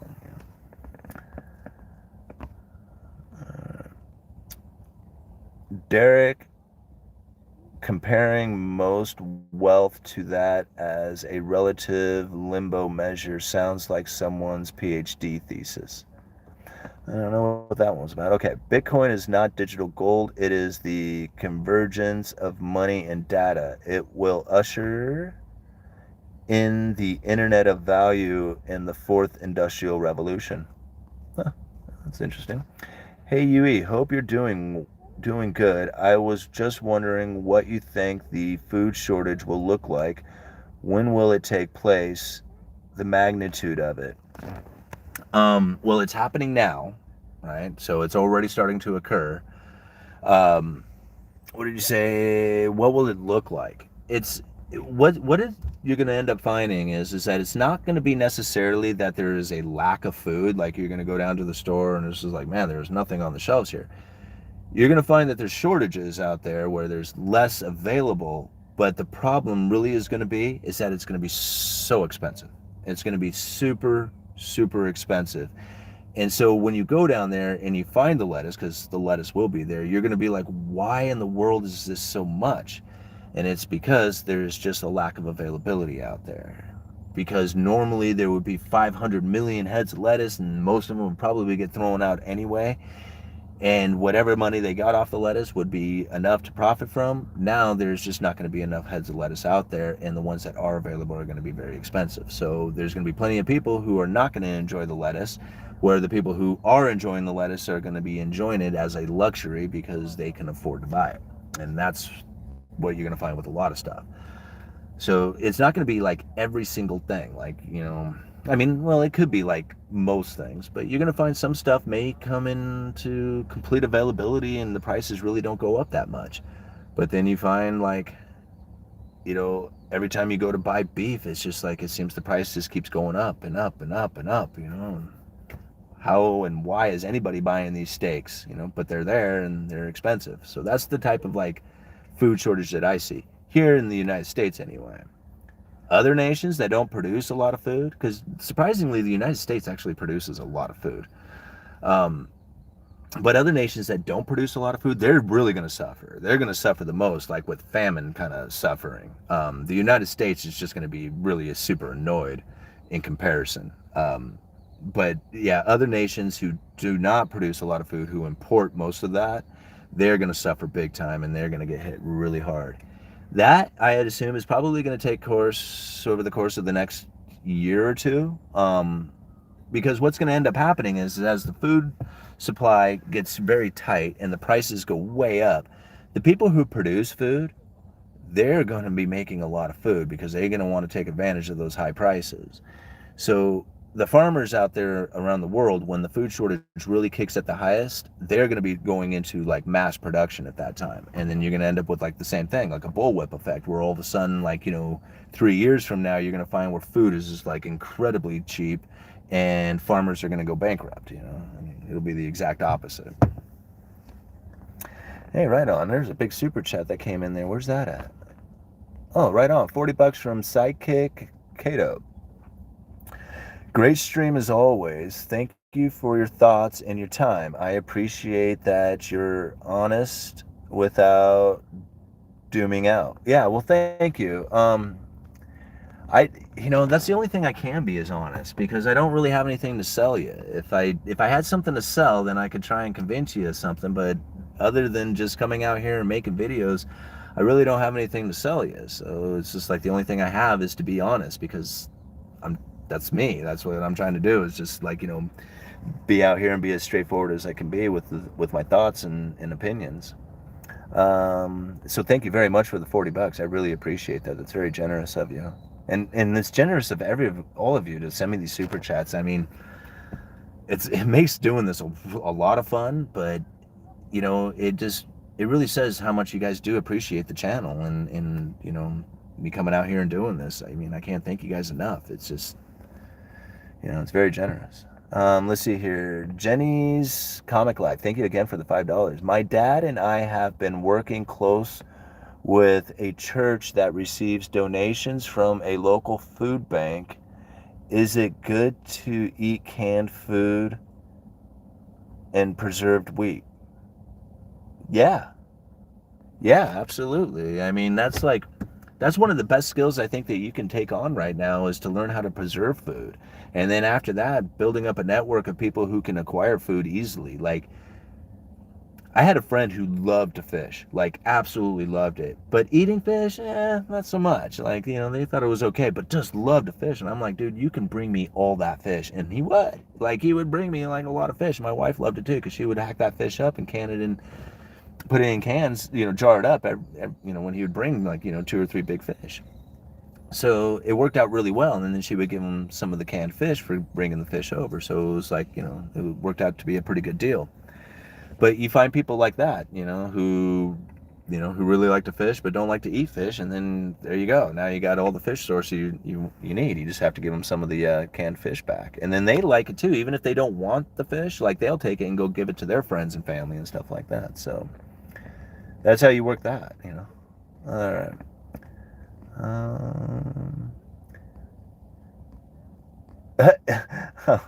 Gaming pepper, yuck. What, you don't like fish? All right.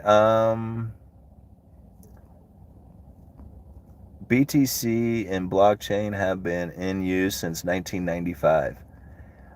Yeah, I heard about that too, but I heard, like, there's computer programs that were built to accept like the digital currencies and stuff, like long before anybody was ever like talking about Bitcoin or anything else like that. So. Los Van Ghost, $9.99. Thank you so much for the super chat. Thanks for your time, Yui. Have a great rest of your day. Well, I really appreciate it. Thank you so much for hanging out with us. Sure, I bet you all your CBDC against all my crypto. I don't have any CBDC. Pickled whitefish is good. Yeah. Well researched, Simon. Thank you. All right. I try, like, there's a lot of stuff. You got to know that there's plenty of things out there that you just don't know about. And, there's, I mean, I would like to think that, man, I have researched all kinds of stuff and I got, like, all these answers and things. But, every day when I listen to or I read or something, I pick up another little nugget of something. It's just like, man, I didn't really think about it like that before. Or I didn't know it was, that it was done in such a particular way. You got to know that there's plenty of stuff out there that you don't know. And so it's a constant research. It is always and forever, right? Just like the Napoleon Dynamite song at the end, always and forever. You won't be able to barter an iPhone for a sack of potatoes yet. Yeah. Simon, what do you think? Just take the CBDC when they introduce it and buy Bitcoin right away with it. Yeah, that very well could be a possibility, but if it's all on a digital ledger and the central bank digital currency, which I don't think that they would do something like this, but what if they just limit on the places that you can go with it? Like, you have to have an accepting central bank digital wallet in order to send that money, that central bank digital currency, to it. And anybody who has cryptocurrencies or involved with it are denied a wallet or denied payment to that wallet, because all these wallets will be under the control of the central bank that's issued it. at least from the impression that I get. Now, I don't think in the beginning that's how they're going to use this central bank digital currency. In fact, I feel that they will probably allow illegal black market, all kinds of activities to happen because they really want the people to be confident in the use of this central bank digital currency. So if they could get an entire generation to believe that there is no problem using this stuff, whether it's, between two friends, regardless of what it is that they're trading it for, then I think the idea of like the government controlling it would just simply fade away because they just don't do it. And then after everybody is convinced that the government won't do anything about controlling the central bank digital currencies in such fashion, and everybody is comfortable using it, and all the fiat currency has completely left the system, then they can start putting the screws to it. Then they can start, really, ramping up the pressure on control. But until then, they can't really do that because people will just back away from it. They want people to accept it and use it. And so if you limit them and you start making it difficult on them, or you start scaring them, then they'll just back away from it. So, let's see here. Mako Eyes 33 for 555. Thank you so much. Thoughts on social credit scores and student loan forgiveness. You chat good peoples. All right, you and chat good peoples. Oh, thank you. What do I think about social credit scores? Well, I think that we are going to run into issues with that more after the central bank digital currencies are introduced. Right now, the social credit score is probably more just geared towards your just regular credit score. In that if you don't have a good credit score, you have problems like getting an apartment, getting jobs, getting, assistance for things. If that was to be applied to, like, say, even getting tickets to get on an airplane or something like that, you could see where like having a social credit score can be very impactful on society. Is it happening? Yeah, probably. You see it taking place in areas like China. I'm not terribly worried about it though, like being such an issue that I would have to like kind of condition my life to be ready for this. I don't look into it like that. I just kind of look into it more of as a like a concern or a possibility, or something that is occurring out there. But until I actually feel the pain of a social credit score, it's still just like part of the imagination of what it could be or what it could do. Like I said, other places are starting to experience more of it, so it is a concern. Okay, student loans. This one, no way in the world will it ever happen, at least not from what I can tell, will there ever be a student loan forgiveness. It just won't happen. They will give you the idea that there will be a student loan forgiveness because they want people to continue to take out student loans, but they're not gonna forgive these things. And the main reason is that the government, the United States government, cannot afford the credit downgrade that would come from that. Now, even though these student loans, they're packaged up into what they call student loan asset-backed securities, right? Slabs. They're literally called slabs. And now these slabs, although they're not like the high quality investment that pay, they are an asset that does have a value to it that sits on the balance sheet of the United States government. So now, if you can imagine, the United States government has a balance sheet, right? They got their debts and their liabilities. Now, or I'm sorry, they got their assets and their liabilities. Now, on their asset portion of their balance sheet, they have the financial assets, right? So you got all these assets, the gold, the land, the silver, the prop, whatever, and then you got the financial part of the assets, which is like all the bonds, all the debt that they owe or that they own from somebody else. So like they are owed this payment. Part of that debt, that financial assets, is the student loan asset-backed securities. So the financial portion of this balance sheet is made up 50% of slabs, right? It's a huge portion of the balance sheet, like a huge portion of it. And if you were to take this balance sheet that has assets and liabilities on it, and all of a sudden you just drop the assets off of it because they're just gone, now you got all these liabilities that don't match the assets that you have there because you just got rid of all these assets, you just wrote them off. And now the credit downgrade that comes from that is going to be very impactful on the United States government. The interest rates would shoot way up and nobody would be buying their debt because they would be rated triple C or whatever. It wouldn't be investment grade any longer. So there's no way in the world that these student loans will just disappear. Ain't going to happen like that.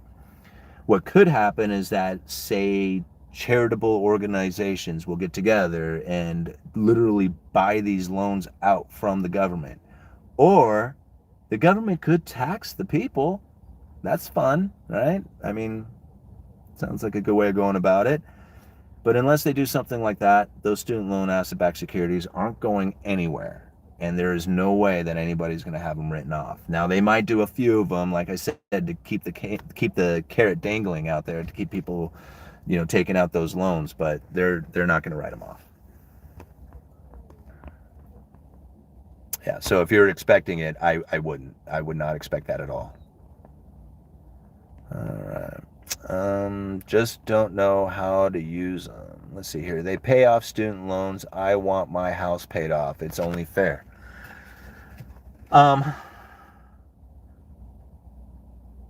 Yeah, right? I mean, I don't think any of it's fair. Like, I don't think it was fair that kids were told that if they don't go and get a degree that they're going to be losers in life. Like, I don't think that was fair.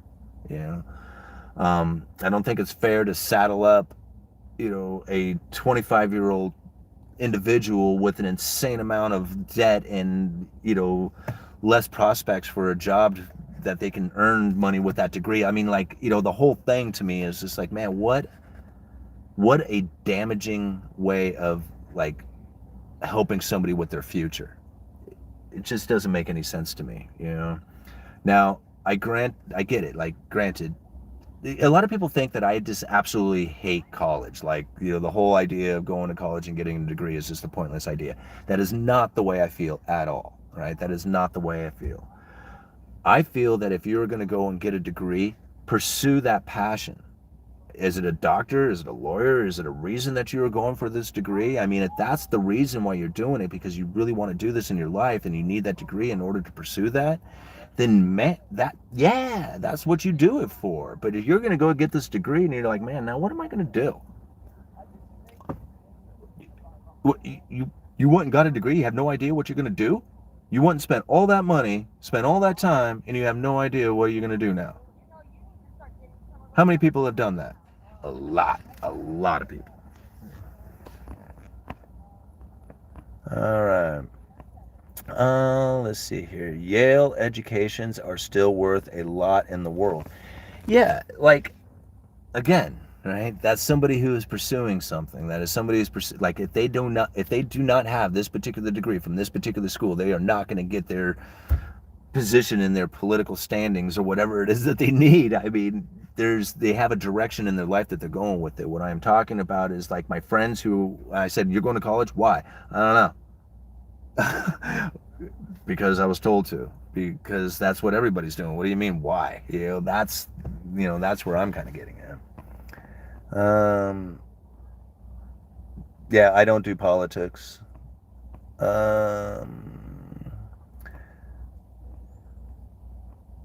Let's see here. Carl Hart, no worries. Look at some BIS documents now and then. It's curious how many folks get employed full-time by the IMF.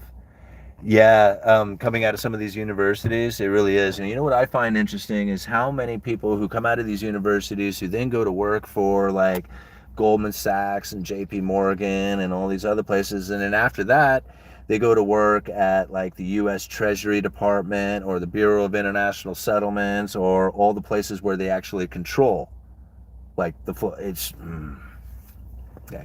the same people, right? I mean, the same people who work in the banking industry are the same people who are working at, like, these government institutions. How many miles you got on that thing? 157,000. What is up with all the fake job postings? Yeah, now that's another one that I heard about too. Did this have something to do? And I maybe I heard this and I'm maybe just talking out my ass or something, but was this something about if you had taken a PPP loan that you had to have, like, at least you didn't have to fulfill the position, but you had to at least offer a position to to qualify for the grant? I can't remember. So like, yeah. Anyway, I don't know. I'd have to research into that one a little bit more.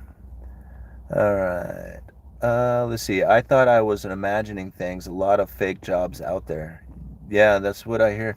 And it's funny because somebody gave me a book the other day. I got to read it. It was like BS Jobs or something like that. I can't remember, but it was like basically all these jobs that exist out there that are just completely worthless. Like there is no point to this position whatsoever. And if I remember right, the guy who was telling me, the guy who gave me the book, he said that one of these positions was at a university, and like it was a fairly new university when they hired a maintenance man for it. And it was because it was like a new facility, they didn't really need like a lot of maintenance to be done to this thing. But as time goes on, obviously, deterioration happens, and they only really had like one position to deal with the maintenance for this giant facility, right? And or they didn't have enough people or whatever it was. So like things went like unrepaired, like desks were broken, things were just like just kind of falling apart because you can only do so much. So instead of like figuring out what it was that they needed to do to bring the place back up into into a maintained level, they hired somebody to go around and apologize for things not being like for things being broken. Like they literally hired somebody to just apologize for everything being broken, like not fixing anything, just apologizing. And so yeah, what a worthless job it is, right? I mean, it's not like it's really doing anything to solve the problem. All it is just relieving pressure to somebody's mindset. So it's like there's a lot of jobs out there that are like this. University is proof you drank the Kool-Aid, nothing more but a lot less. Yeah. You might be right. WTF, that would make sense. I'm not sure on which part we were talking. We talked so much stuff. Okay, why would I go to college for 4 years when I can learn the same thing in courses in 4 months? Yeah, it's really just it again, like unless it's a particular school that you want that degree from because it's gonna be advantageous to you. I don't know. I don't know what the point of like going to 4-year schools are or any of the other stuff. Like you can learn anything you want off the internet for free. Like you can do brain surgery off the internet for free. If you want to make money at it, now you got a different story. You got to like, there's different things that you have to go through in order to become a professional. Part of that is getting degrees in particular lines of work. But yeah, I don't see why I would go to college either. Like I learned quite a bit about economics just scrolling through the internet, reading articles, listening to lectures. I mean, if I wanted to get a job in finance or something, I may need to go and or real estate or do something like that. I mean, then yeah, you'd have to get licensed. You'd have to get some sort of credentials to do that. But if you just want to learn, it's all out there for free, and you don't need to pay anybody for that. Everything of value I learned on YouTube. I wouldn't say everything of value I learned on YouTube, but man, did I learn a lot of stuff on YouTube. A lot of stuff.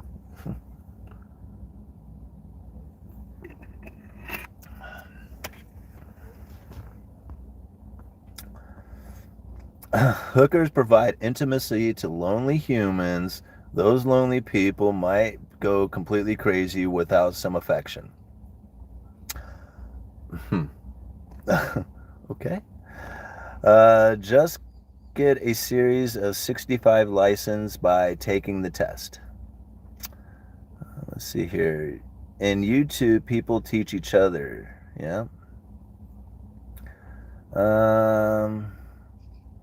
Oh God. Jesus, Adriana, now you got them all going. All right, let's see here. Crisis will always have a lag. Remember '06? It didn't hit for 3 or 4 years. That's true. It really didn't. How do you go about finding reliable source of information? You can't. You cannot find reliable sources of information. There's Adriana right there.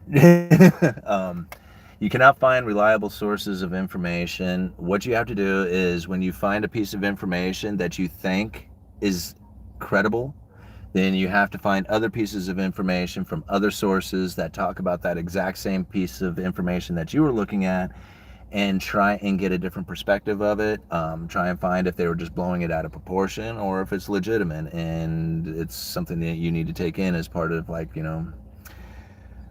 part of your thoughts as far as what's going on. But there is no credible information. There is no like decent source of it. You have to confirm it with other sources out there. So. All righty, I'm gonna give it 5 more minutes, guys. All right. Let's see here. Jenny's Cosmic Life, $5. Thank you so much for the super chat. Have you noticed how back east property has woods and seems undeveloped compared to area where I live in San Bernardino, California? Well, I live up here in the Pacific Northwest, and yeah, I found that, like, undeveloped property, actually you can find some pretty good deals on undeveloped property, especially like the moment that the housing market took a downturn, like right at the beginning of the pandemic. I saw like some really good deals on land come up, but they didn't last very long and they got picked up pretty quickly. Like there was 10 acres for 110,000 that I was like, man, what is wrong with this property? Why is this so cheap? And then when I started to kind of look into it a little bit more, boom, it was gone. And they're developing that one right now. In fact, I think they got 2 houses on that 10 acres right now. They got one they built last year, and I think they're just about ready to start another one. Oh, thank you, Dave, for the $5. Very much appreciated. You guys are always so generous. I really appreciate it. We can talk sex and money, but no politics or guns. Who cares if we can talk guns?